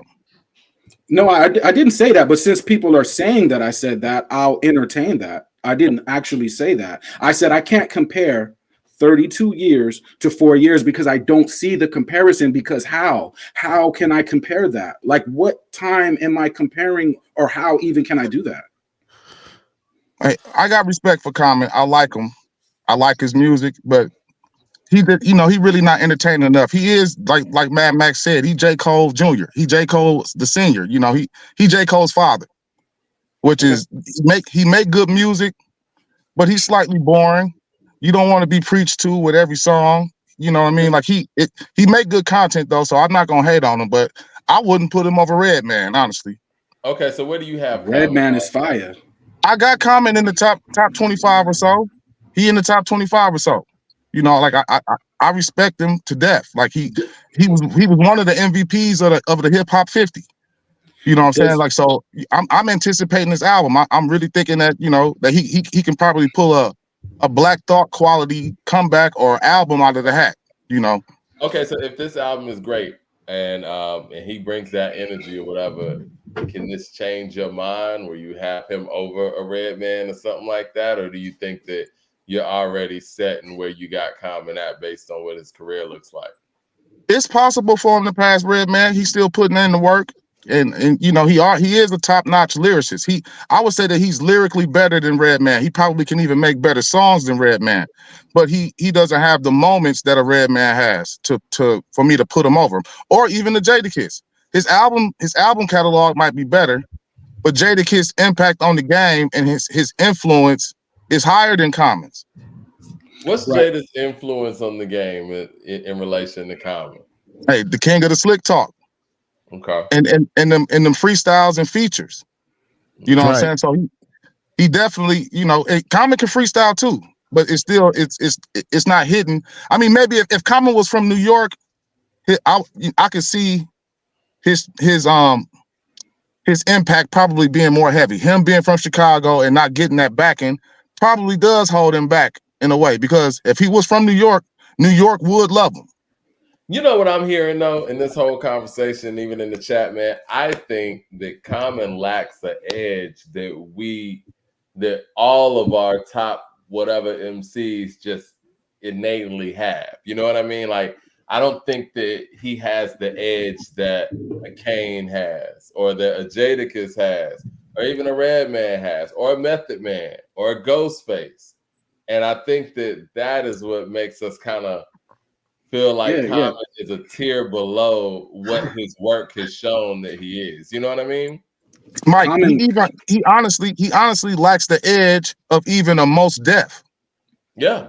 And I said that earlier. I think Mos Def and Black Thought, I mean, in a vacuum, I would say they're better rappers than Common, but based on the body of work, I can't really make that argument. But you're right; those guys have an edge. Black Thought has an edge. Esquire, what's your thought? Esquire, what's your thoughts on what Super Duper had to say as it pertains to Common? I got a thought after you too. I got a thought about that, because I think Common does have an edge. I think y'all sleeping on Common Sense real quick. But Esquire, what you got to say? Yeah, it's a couple of things. I respect the viewpoint. I mean, he is undoubtedly top 25. I think I'm probably going to allude to what Ron is probably talking about with the edge. Number one, I'm going to start with edge, and then I'm going to come to the influence thing. I think this notion of who has edge, there is some validity to it, but I think a lot of that is defined by, number one, where you actually come from. And I don't just mean coming from the city of Chicago, but I mean like him growing up in a relatively suburban area of Chicago. We all know his dad played in the ABA, you know, so he was probably more well off than some other people. But to his credit, he was authentic because he didn't try to perpetrate. Now, he's shown us that he's capable of having edge. I mean, let's not forget about the bitch you. Like, that's one of the least talked about diss records of all time. We're talking about he went at Ice Cube and the entire West Side Connection. And at that point in time, Ice Cube was maybe not at that precise moment in time, but up to that point, Ice Cube probably had the greatest diss record ever recorded up to that point. And some people probably still feel like No Vaseline still is. I do. Yeah, I mean, there's an argument for it, certainly. And then look what happened after that. Cube never made another great album after that. West Side Connection, he doubled all the way down on Hollywood. It was like, I might not be equipped to do this battle rap thing. You think that's because of Common though, Esquire? Come on, man. You think Common did that to him? They actually squashed the beef, and they squashed the beef, and Common didn't. I mean, Cube didn't go back at him like that. Yeah, true enough. True. You know, it's hyperbole in what I just said. I'm not gonna give Common, you know, all the credit for doing it, but I do think that was a factor. And you're right, they did sit down with Farrakhan and squash it. But the point is though that Common, you know, as much as people are talking about J. Cole's lack of edge, Common is throwing himself out there. He won that Drake on Sweet, you know what I mean? Like, he really is about that battle life, man. Like, he is about the sport of it. Now, edge, I think a lot of times people conflate that with like street material, and that is why people put Common a tier below the Nas's of the world. Just the fact that people call him the Chi-Town Nas is to some degree diminishing what makes Common great, but it's a valid comparison. And the difference between Nas and Common, and Nas is like not only from like the Holy Land when it comes to hip hop, but it's the largest housing project in North America. It's grimy, you know what I mean? So the stories he tells are gonna reflect that. Common is a more like, he speaks to worldly issues. You know, you don't have to be from one particular region of the country or not. When he's on It's Your World, when he's talking about, you know, the woman that's, you know what I'm saying, having dreams of you know, seeing herself dead, or when he's talking about, you know, like we talk about retrospect for life. I mean, that's versatility that compensates for that lack of edge. Last thing, influence. You asked what is Common's influence on the game, and you said Kiss has a greater influence. I vehemently disagree with that. We want to talk about influence. Let's start with I Used to Love Her. How many people have taken the concept of personifying hip hop as a woman and done it 100 times over? Even I feel like Brown Sugar was made after that that song. Like the movie, it was. Brown Sugar was made because of that record. It's because of that record, Mike. Right. I just mentioned Getting Married on Street's Disciple. There's a line on Getting Married when Nas says, I do. Psych, this ain't about music. Y'all know who I'm talking to.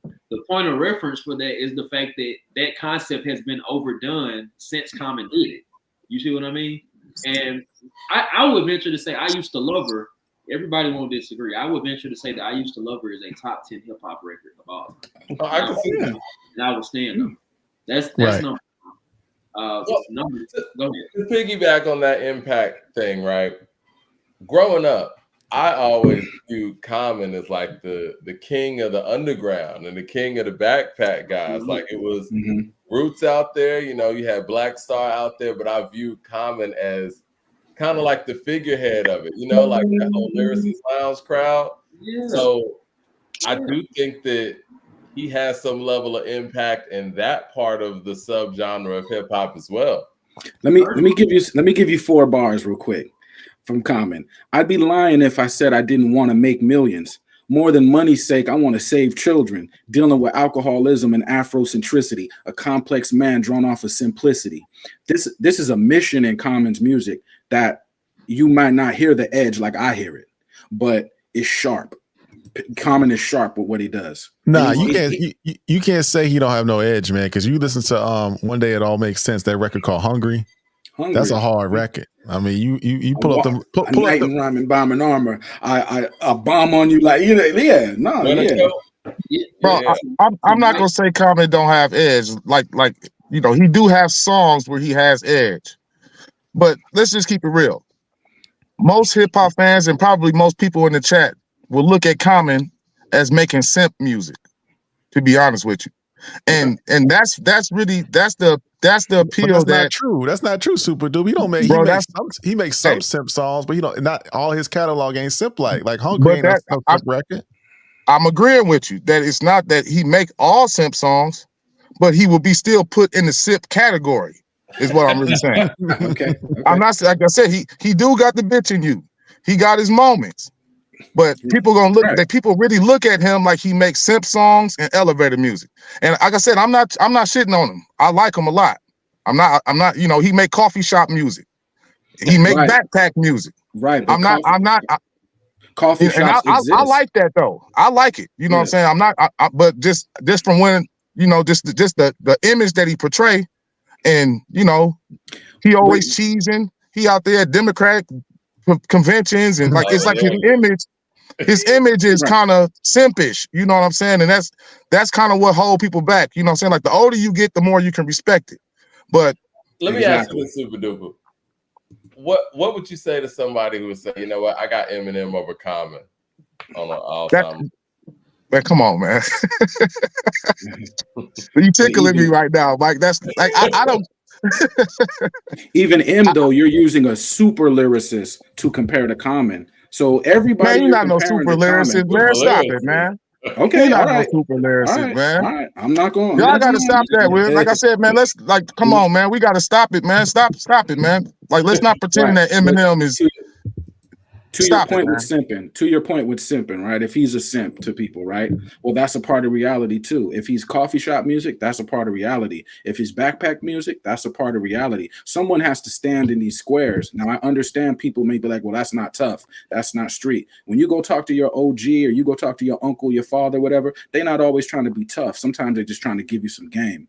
So we're comparing. Common doesn't always have to compare. And to go back to the other point with Redman and Pac, I don't have to compare Redman and Pac because they're so different. I don't even know where the comparison lies. So that's the same with Common. Common is on his own square by himself. We can compare Black Thought, Mos Def, or whatever. But the things, if he's a simp, okay, he's holding up the sign for the deaf girl while he's professing his love to her. That's a beautiful video. Things exist. These things exist. Love exists, folks. I'm sorry. You can't always. Ain't no love in the heart of the city, Leroy. You know there ain't no love in the heart of the city, baby. Okay. Chat says, nah, NY loved Common. He does lack edge. Hip hop is edgy. LL had edge too. But we respect Common. I'll put Common next to Kiss, Redman, Method Man, Prodigy. That's all. Top 20 through 25. 50 as well. D Gibbs from the super chat says, didn't Common body Drake? Sweet. Mad Max in the super chat says, Common is what they claim Kendrick is. Common is a spoken word poet who simps Shea Butter Goat. He's the Shea Butter. Hey, I agree with Mad Max, man. What Nas is to Queens, what Nas is to Queens, Common is to Chicago. Common is to Chicago. Got the Shea Butter Goat. Esquire, man, I was reading the comments on your beautiful breakdown of J. Cole and why he backed down in the situation, and somebody said something that made me laugh out loud like that. It was like, Esquire looks like Soulja Boy if he went to college. Oh God, I saw that. I don't even know what to make of it. I'm just. That's a compliment. That's a compliment. Ain't it? That's a compliment. He was the first to do it all, man. So compare me to the first. Do whatever it is we talking about. He was the first to do it. Shea Butter Goat for real. Shea Butter Goat. I lost my train of thought, but yeah, I think that. I don't know, man. We'll see with this new album. And I do understand where people are coming from with the edge thing. But like Leroy said, I mean, I think that all walks of life and hip hop need to be represented. And Common represents that corner, you know, for lack of a better term, no pun intended, that I think doesn't get enough attention in hip hop. But I think when we're talking about J. Cole, he seems to get that attention. But Cole also jumps on stuff like, you know, Johnny P's Caddy to kind of, you know, rev it up a little bit. Did Common not do enough features that, you know, were outside of, I guess, his pocket of peers? Is that something that could be a criticism too? That could be an argument. That could be. But I think we're missing. We jumping straight from Common to J. Cole. I think Kanye is the bridge between Common and J. Cole. Because Kanye was able to he got, you know, he as a producer, he made street records, you know what I'm saying? He's like the mix. He's like the evolution of Common, like an enhanced Common. But he's entertaining in ways that Cole and Common just aren't. So it's kind of. But I was saying, it's a hybrid. It's a hybrid. Common is inspiring. Kanye can be edgy, but also edgy in the wrong way at times. But you wouldn't just say you don't think of edge when you hear Kanye West, though. You don't think of that. Yeah, you do. I do too. I do too. You think of edge? Jesus Walks is edge. Yeah. I mean, he's saying crazy stuff. I mean, even the response to Drake, in his latest thing over with the Drake, I mean, he's going crazy. I mean, Kanye is edgy, but edgy in a way where it's shock value based. Same thing Eminem leaned on at the beginning of his career. We could tell it's shock value based. We could tell it's calculated. We could tell it's pop culture relevant. All his lines are based on what happened last week. So, I mean, I respect the game. I respect what he's doing, but you have inspiration versus just edginess for the sake of being edgy. Kanye, we respect you. About anything except for Jesus, that's edgy. I mean, Jesus is pretty popular in America, but I get it. I get it. I mean, when he get on, he leave your ass for a white girl. Is yeah. I turn the plane around, your ass keep complaining. That's edgy record. Cutie the bomb met her at a beauty salon with a baby Louis Vuitton under her other arm. Said, I could tell you rock. I could tell by your charm. For us girls, you got a flock. I could tell by the charm in your arm. Yo, man, his jump from the college dropout and late registration as a rapper needs to be talked about more. He was like in the first album. She got a light-skinned friend, look like Michael Jackson got a dark-skinned friend. Awesome, man. But if we're gonna big up Kanye for what he does, we got to big up Drake for what he does, because it's a similar formula. It's getting all the best writers together. It's getting all the best writers together. No, Leroy, I got pushed back. Have you seen Kanye's album making process? I got He has videos on it. You talking about from what album making process you talking about, Leroy? You talking about college dropout album making process, late registration album making process? Which one are we talking about? In my mind right there, I was talking about My Beautiful Dark Twisted Fantasy. Yeah, but on several of his albums, he's gathering some of the greatest writers, the greatest musicians. So it is him behind his music, but it's also people that are trained in writing stuff that's going to catch your ear. So why come Drake don't got nothing like My Dark Beautiful Twisted Fantasy if it's like that?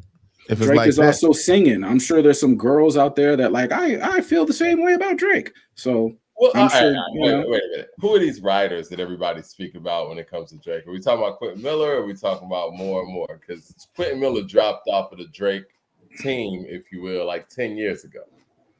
But we know Quentin Miller was there, though. I mean, shout out to Quentin Miller, but we know he was there. Shout out to Quentin Miller. I mean, you just saw the last documentary with him, right? You just saw the last Kanye documentary. How many MCs were in the room creating songs? You had Travis, you had Sahai, you had Nas, you had Pusha, you had Big Sean. So how many rappers are in the room creating while Kanye is there?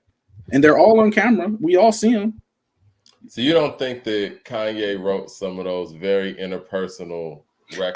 I believe Kanye. I believe if you sit Kanye down, he could write 16 bars, 24 bars. I believe he could write songs. He could do all that. But again, when you're sitting next to a bunch of great MCs and everyone is lining up these bars, you're going to come out with some powerful music. Because do you think he wrote All Falls Down? No. Again, I think Kanye can write songs, but I just think he's approaching it like a team, and that's the way a hugely star wants to attack music. If you want to take over music, you're better off taking it over with a team. I know people are going to disagree in the hip hop world, but if I got Pusha with me, Big Sean with me, Sahai with me, Travis with me, Nas with me, I can write some incredible shit. Oh no, making music is a team sport for sure. I saw that full interview that Kanye did with Justin LaBoy, man. I didn't love it, man. I'm gonna be perfectly honest. I didn't like it at all. I think it was it's probably the worst Kanye West interview I've ever seen. And y'all know I stick up for Kanye a lot on this channel, but I'm proud of you. I mean, Mike, it's not even really an interview, man. This is two dudes just talking shit in front of microphones. This ain't no interview. It's not like Big Boy. It's just a yes man who's just basically wowing and yucking up at any and everything Ye says, and Ye is just basically saying whatever. And I don't know if he's trolling dude or I'm sure they're cool for real, but he's saying whatever, and dude's like, wow. Yeah, right. Like, I love it when you talk math, Ye. I love it when you do. It's like it's tough to listen to. That's his homeboy. It's like that's his homeboy, or whatever. That's not a homeboy. That's a yes man. It almost seemed like Kanye paid him for that interview. Yeah, it's like Kanye should have just got probably did camera for an hour and just talk. Yeah, it definitely was a whack interview. Hey, but can I go back to the Nas album? Yeah, go ahead. Yep. Can I run y'all down my Nas albums real quick? Sure, go ahead. Go ahead, Super Duper. I got Illmatic, It Was Written, Still, Lost Tapes, Godson, KD3, Magic, Untitled, Magic 3, Distant Relatives, KD2, I Am, Street Disciple, Magic 2, KD1. And then this is where it gets shaky for me, because I'm not a fan of Life is Good, and I don't understand why people got it so high. I understand if you want to go because Nas was more vulnerable and more personal on the album. But the album, it got a couple of good songs on it, but it's one of Nas' most boring albums. I don't like the music really too much on there. But I'm not gonna hold it on that. You probably like me. You probably don't like No ID's production like that. Yeah, it's not all that like people try to say. I mean, like honestly, I think when people try to put it in Nas' top 5 albums, it's almost like making Nas' catalog look weak. But after that, I got Hip Hop Is Dead, Lost Tapes 2, Nasir, and Nostradamus. Nostradamus is the weakest album because it's got the worst hooks and the worst beats on there. Right. Like when you go through them songs, those hooks are horrible. Like, and I understand why Jay thought it was he could come at him around that time because that like Nas was down on that. But at the same time, when you think about it, that's close to the time where he was trying to get off of Columbia. So a lot of these albums, like even Lost Tapes, Lost Tapes, he kind of seemed like he threw that together to get out his record deal. So that's why I believe that the quality fell off around that time because he wasn't happy with Columbia. Yeah, he may not have been happy with Columbia, but Nas is trying to stick to his guns and also balance the mainstream. But he's more prone to stick to his guns and make something that's substantive. Which Columbia, I'm sure they're like, we just want whatever sounds good. I don't know the relationship there, but the same things that you're listening for in a Nas, those things exist on Common's records. You know what I mean? But back to Come your on, Nas, man. Stop it, man. list. Don't do that, man. Stop it, man. Mad Max with the super chat says Common and J. Cole give off R&B, who could just rap and not sing. Drake as well. They are stereotypical fair skins. Shea Butter Boys. Run up on Common if you want to. Run up. He'll leave you on your back. Mad Max also says Drake was also in the rooms for Ye. That's the difference. Drake wrote for others. Ye never did. You know what? I'm not gonna lie, and we're talking Common, we're talking B. Some of them references and some of those lines on B sound very Kanye-ish, man, or at least stylistically. And I'm not saying he wrote for Common, but I think he probably threw out some ideas like Black church services, murderers, Arab silver and burgers. It's like whenever Common's being funny, because that's not really in his style like that or being witty like that. What? No, listen to me. Like songs like Common can be funny, bro. He has funny lines. No, not like Ye though, man. Like when Ye was doing his little witty stuff here and there, like what song? When we talk about Corner, where he's rhyming the same syllables for like 30 bars, I don't know if Kanye could ever pull that off. I don't know if Kanye will ever write that. That takes something different. You know. What about like on Southside when he's like, you rap like you should be on the back of a motorcycle, stuff like that. Like that's we can hear similarities there. Yes. Yeah, and I'm not saying that Kanye wrote for him per se, but Kanye being the producer that he is, I'm sure a lot of the times that he got in the studio with artists, he's giving them ideas on, you should say it this way, or it'd be cool if you said this. Shit, we seen him do that in the Faith of Black with Jay with Lucifer. Yeah. Like, if you're my soul, right? Like that. Yeah. So if a producer help people either. If a producer is saying use this flow, it would behoove you to use that flow. Why? Because the producer made the beat. Now, if you want to go with your own flow, go with your own flow. But if the producer is suggesting something, you may want to take heed to that. You know what I mean? For sure.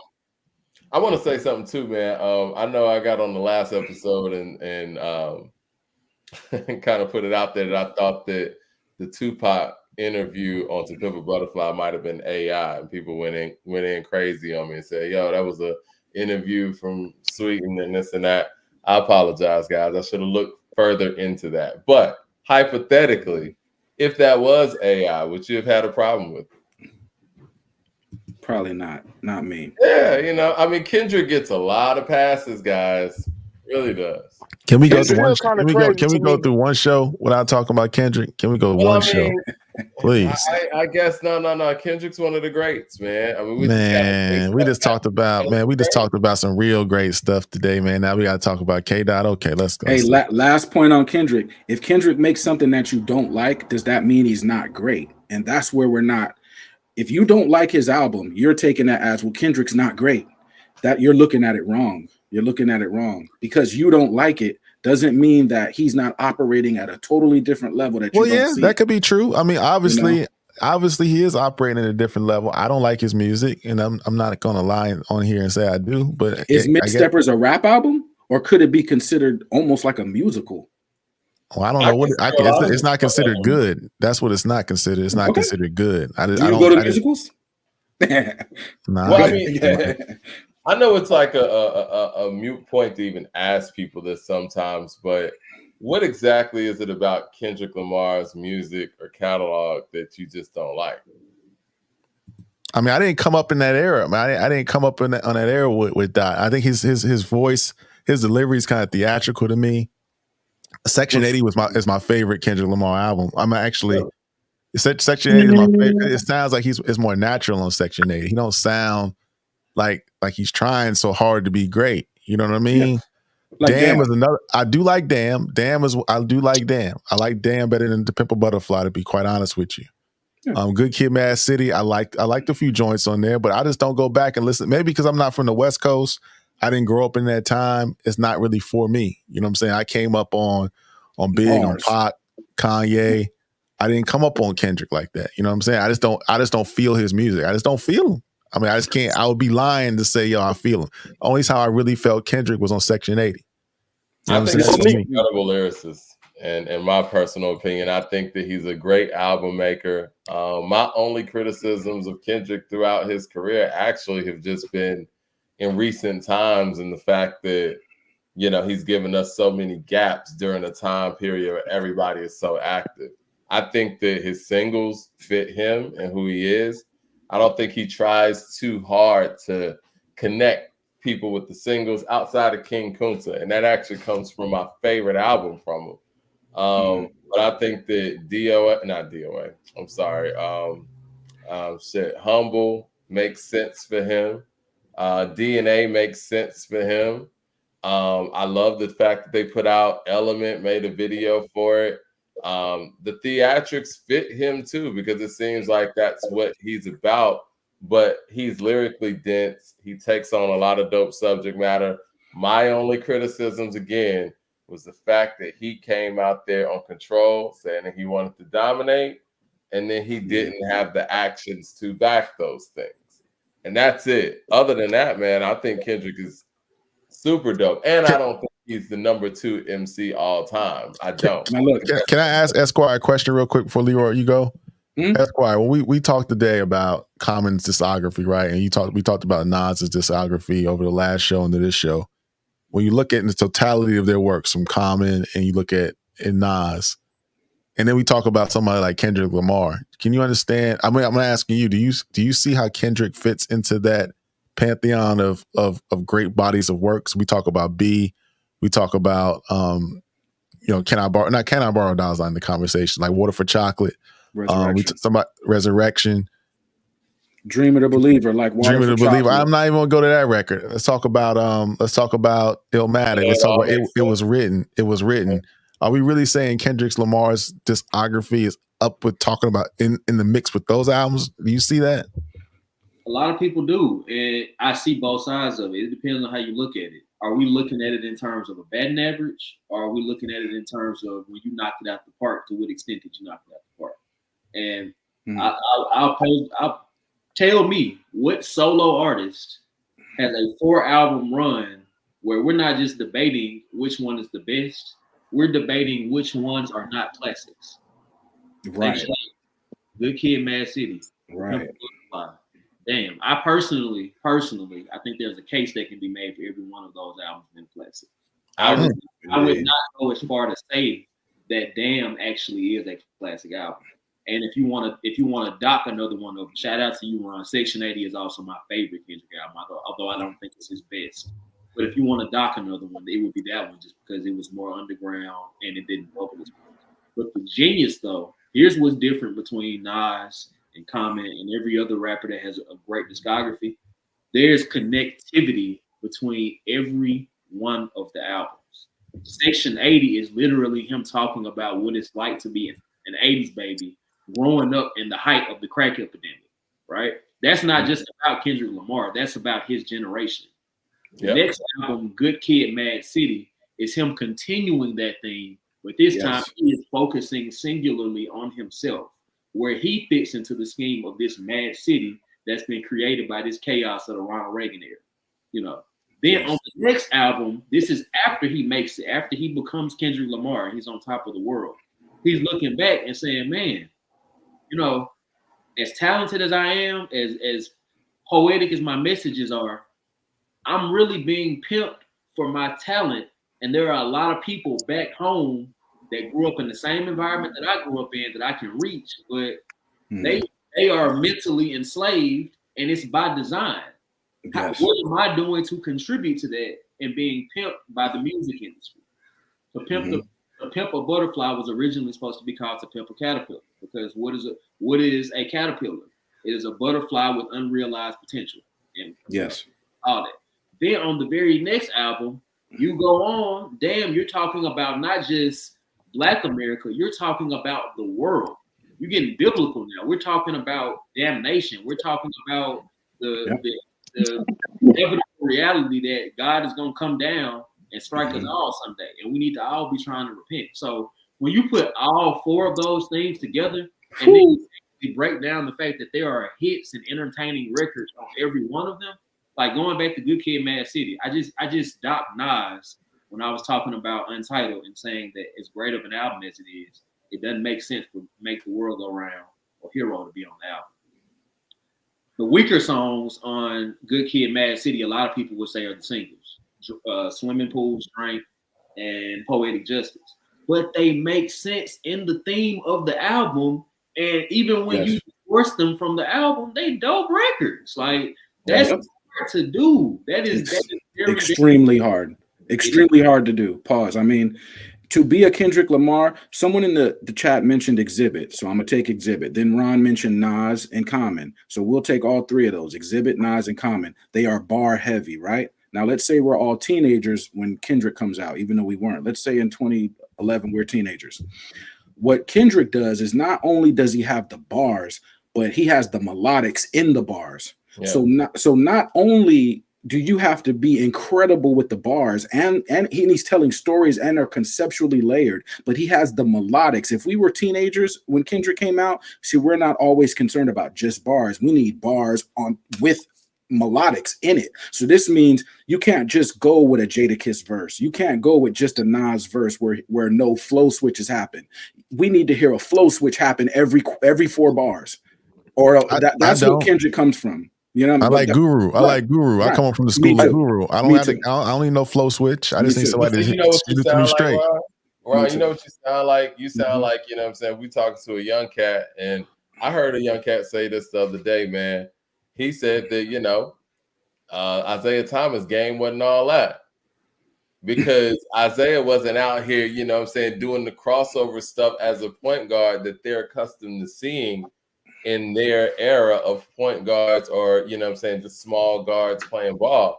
You sound like somebody's like, listen, I don't need you to be dribbling between the legs, crossing over, you know what I'm saying, any of that stuff. I just need my players to bounce the ball, get it in the hoop. I ain't saying that. I ain't saying that. Method Man had a theatrical flow, but I feel Meth. You know what I mean? I wouldn't say Method Man was theatrical per se. He had melodics. Energy. He had melodics. What I see that I agree with the theatrical thing, like, but it's very alienating. You either love it or you hate it. I think Kendrick's theatrics speak to his level of artistry, and he uses that to compensate for some of the weaknesses he may have. Like, you know, we talk a lot about what makes a naturally great and dynamic rap voice. I don't think Kendrick has a strong natural rap voice. Like, if we were in a talent show and you put Nas, you know, Method Man, Snoop Dogg, Slick Rick, whoever, like, if you put Kendrick in there, he's gonna wow some people with the lines, but the voices, the voice is like, okay, man, you got this pipsqueak voice. That's why when you go back and listen to the Kendrick Lamar EP and the C4 era, when he's really finding himself, why you can hear the evolution from project to project. The theatrics, as annoying as they can be, and as much as they can diminish the replayability of some of the songs, that's not really easy to do. Like, some of it is certainly you have to give credit to the producers, the engineers for layering the vocals, and he also has an in-house team of producers like Soundwave and all of the usuals, Thundercat. But to have the vision to really I'm a former artist, so I understand how hard this is. How many times, Mike, you used to rap too, how many times have you heard a song that you wrote in your head a particular way, and then when you tried to execute it, it was like, it was dope, and other people thought it was dope, but it was something about it that didn't sound the way that you wanted it to sound. All the time, man. Yeah. All the time. Yeah. And I feel like that's part of the reason why somebody like a Kendrick Lamar takes so long between albums. Is really a breath of fresh air. And when you come out the gate dropping albums that all be debated as classics, you earn yourself you don't earn the right to be called the number 2 rapper of all time. That's outrageous. It certainly is.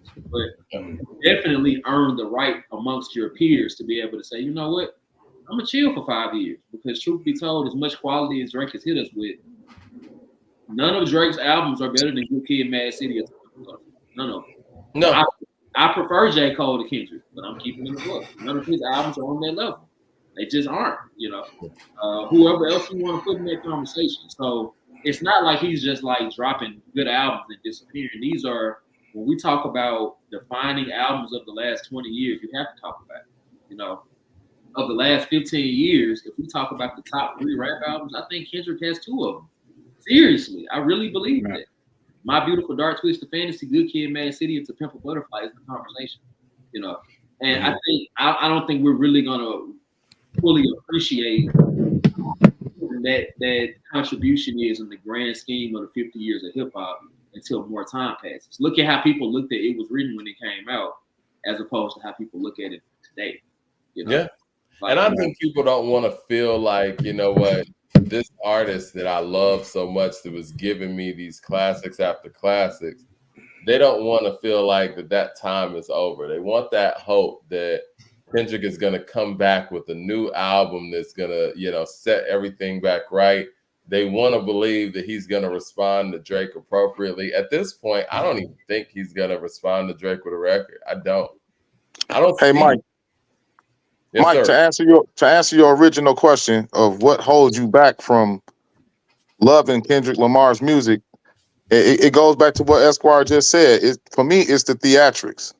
That his replay value is very low for me. I'm an old head though, so like when his Mad Max said this before, his Eminem and his Nicki Minaj antics make me not want to hear the songs like consistently. So like that's the only knock I got on it. Mr. Morale for me, it sounds like it's like a Tyler Perry play to me. It's not. That's what it's a Tyler Perry play. That's an understandable knock, though. The man now play. Yeah, that's an understandable knock, though. So it's not really a knock, because we can understand what you're saying by that. If I'm an artist that says, okay, I'm gonna make an album that's like kind of like a play, it may take me 5 years to do that, because this is not replay value album. This is a one time you hear this album, one time you experience it. Then if you want to go back, whatever, but you experience it. And we're not going to rank those guys as bar heavy or super consistent, because they make a totally different kind of rap. Is it time for that kind of rap to come in the game? And should have taken it on the road as a play, like R. Kelly did or at least planned to do with the Trapped in the Closet series or whatever. Man, nobody want to see that, man. That album ain't good. That album, but the album ain't good, Mike. I mean, I understand. Esquire, you talking to me? I'm gonna go back and revisit some of these records, and we're gonna have another discussion down the road. But it was really a compelling breakdown. But I'm just not feeling the Mr. Morales joint, man. I'm sorry, I just don't feel it. I'm not the biggest fan of it either. He didn't mention it at all in his breakdown. No, you talking about taking the show on the road and renting out playhouses like Tyler Perry and doing some theatrical stuff. Why not? Want to see that, Why not? We don't want to see it. We don't want to see it. Man, let's get ready to get up out of here, man. But Super Duper, what's your final thoughts, bro, before we close it up? Then Super Duper, then Esquire, and then we're going to Leroy, and we're going to close it out. Hey, my final thoughts really, I mean, you know, we covered everything. My final thoughts is Nas is the GOAT. I got Nas top 7 albums, pretty much almost over Reasonable Doubt, volume 1, Blueprint. I think they better albums. That's another show. So I don't want to start no drama. We'll be on here for another hour. But no doubt, Super Duper. We appreciate you, brother. Pull up on us next time, bro. For sure, man. Y'all be easy. Esquire, what's good? What you want to close it out with, bro? All right, man. Well, as I close, man, thanks again as always for the platform. Big shout out to everybody that stepped out in the chat today and all the artists we talked about. I just want to close because I really wanted to zero in on Nas' catalog. I'm gonna close it like this. Y'all debate it if you want to. My top Nas albums, including the compilations: 1, Illmatic; 2, It Was Written; 3, Stillmatic; 4, Lost Tapes; 5, King's Disease 3; 6, Magic; 7, Life Is Good; 8, Godson; 9, Magic 3; 10, Distant Relatives; 11, KD2; 12, I Am; 13, Untitled, which I love. That's a strong top 13, by the way. From this point forward, I just either like or dislike the rest of the albums.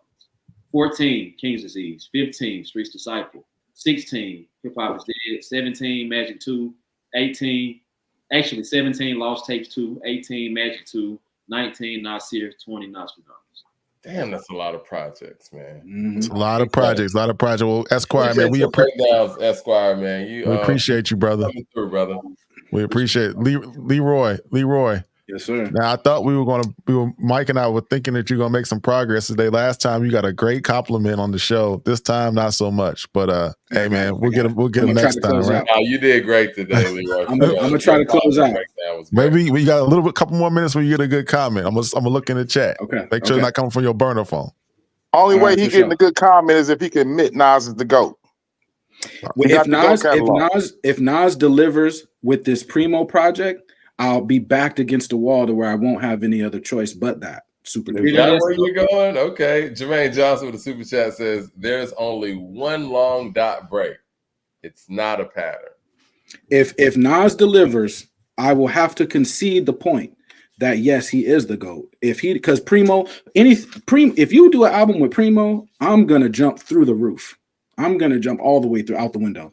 I'm jumping out the window for Pete Rock and Common's album. That's what I'm jumping out the window for. Now, Nas has a lot of albums, and Jay has a lot of albums too. When we talk about My Beautiful Dark Twisted Fantasy and don't talk about Watch the Throne, they was made in the same sessions. But Nas is great, of course.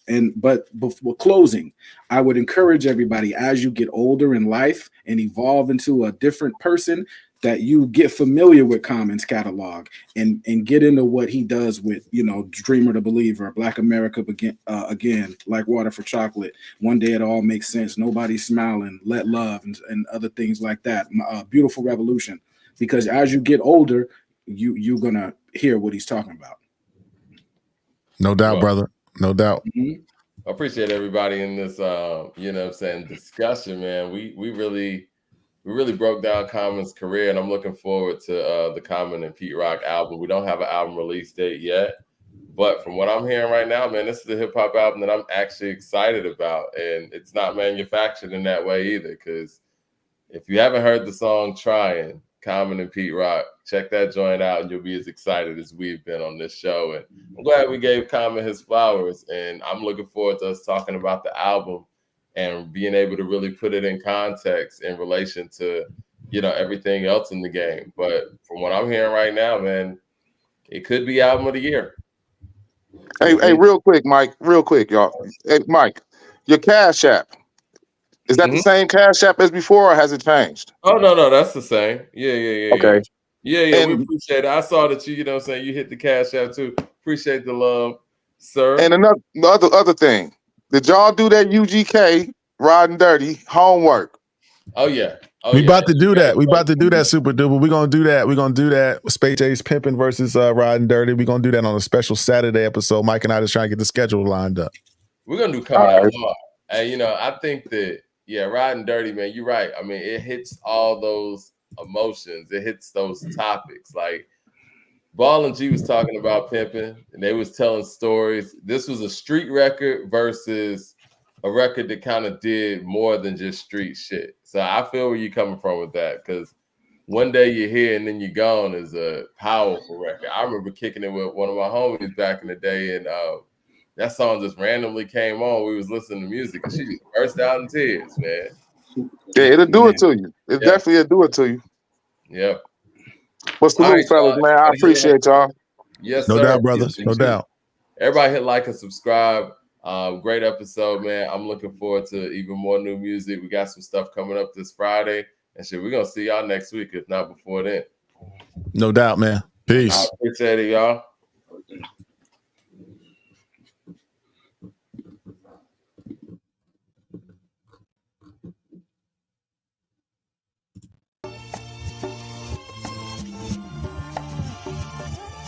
I came in this world not knowing what I was getting into, like I was going through a desert storm and didn't have a clue. Man, when my fam came from Alabama, started this family and started Atlanta, had bigger plans than my mom had me at Georgia Baptist. So she had to forget any other time for practice. That's another story, but anyway, by the time I'm hitting middle school, I was another nigga in the hall just trying to get through. And back then, them girls was hardly ever speaking. But by the time I'm in 12th grade, them hoes was calling me every weekend. After that, went to Bama for a year to get my mind clear, get back home and everything has changed here. Niggas turned down scholarships to be on the block again, selling sacks here and there because now they got a couple kids. The girls I knew either died, get pregnant or both. And niggas that I grew up with break up cars to pay car notes. This would be the realest thing I wrote. I'ma make my mama's dreams come true. I just wish my grandfathers could see it though. I never changed up, even though my life changed up. Same nigga, different days, dealing with the same stuff. I never changed up, even though my life changed up. Ask around and tell you what goes down. I never changed up, even though my life changed up. Same nigga, different days, dealing with the same stuff. I never changed up, even though my life changed up. Ask around and tell you what goes down. I always had big dreams of having keys to some condos. Since it's not nose, Little League, Inslee Broncos. It's real, lock my roots up and sign some deals. But now my music's more than just a way to pay some bills. But still, I reminisce on how I used to be stressing. Moms made me go to piano and violin lessons. And adolescence wasn't in the classical, but learn to read notes. Didn't know it get me closer to Grammys and speedboats and Lamborghinis. Women in bikinis, videos and clothes. I'm my own personal genie. Psych, but I made it come true like a wish or two. Meet me at the studio. Hey, bring a swish or two. I never was a chef like Raekwon. Grind hard, make songs. Slave to the rhythm like I'm Grace Jones. Squeeze the same cat he was back then. He'll be the same when the hook comes in. My real niggas feel me. I never changed up, even though my life changed up. Same nigga, different days, dealing with the same stuff. I never changed up, even though my life changed up. Ask around and tell you what goes down. I never changed up, even though my life changed up. Same nigga, different days, dealing with the same stuff. I never changed up, even though my life changed up. Ask around and tell you what goes down. Like a bird with a watch, time flies. I ride by thinking about the past, so quick like Vic, but slit like Rick. Posted up downstairs, chillin', play the Sega. We shoot layup, pimp hoes, cut 'em up like Vega. Made a move, they choose. I cruise like Tom, grubbing on some of that fried turkey from my mom. Boy, Rob, he fresh in that Izard. We mob, he moved out, I got old, had to get a job. 6 Flags, no, I ain't flipping Nick Sags. Picking up a mic, trying to get a big jag. You wonder how I'm living in my MTV crib. Much love to my folks, we in the house playing big. We as kid, I was outside with my cuz. On the back of the patio, they smoking on that bud. But that's the way it is when you live in too deep. And now I'm on the rise like that smoke on the street when it rains. Changed up, even though my life changed up. Same nigga, different days, dealing with the same stuff. I never changed up, even though my life changed up. Ask around and tell you what goes down. I never changed up, even though my life changed up. Same nigga, different days, dealing with the same stuff. I never changed up, even though my life changed up. Ask around and tell you what goes down.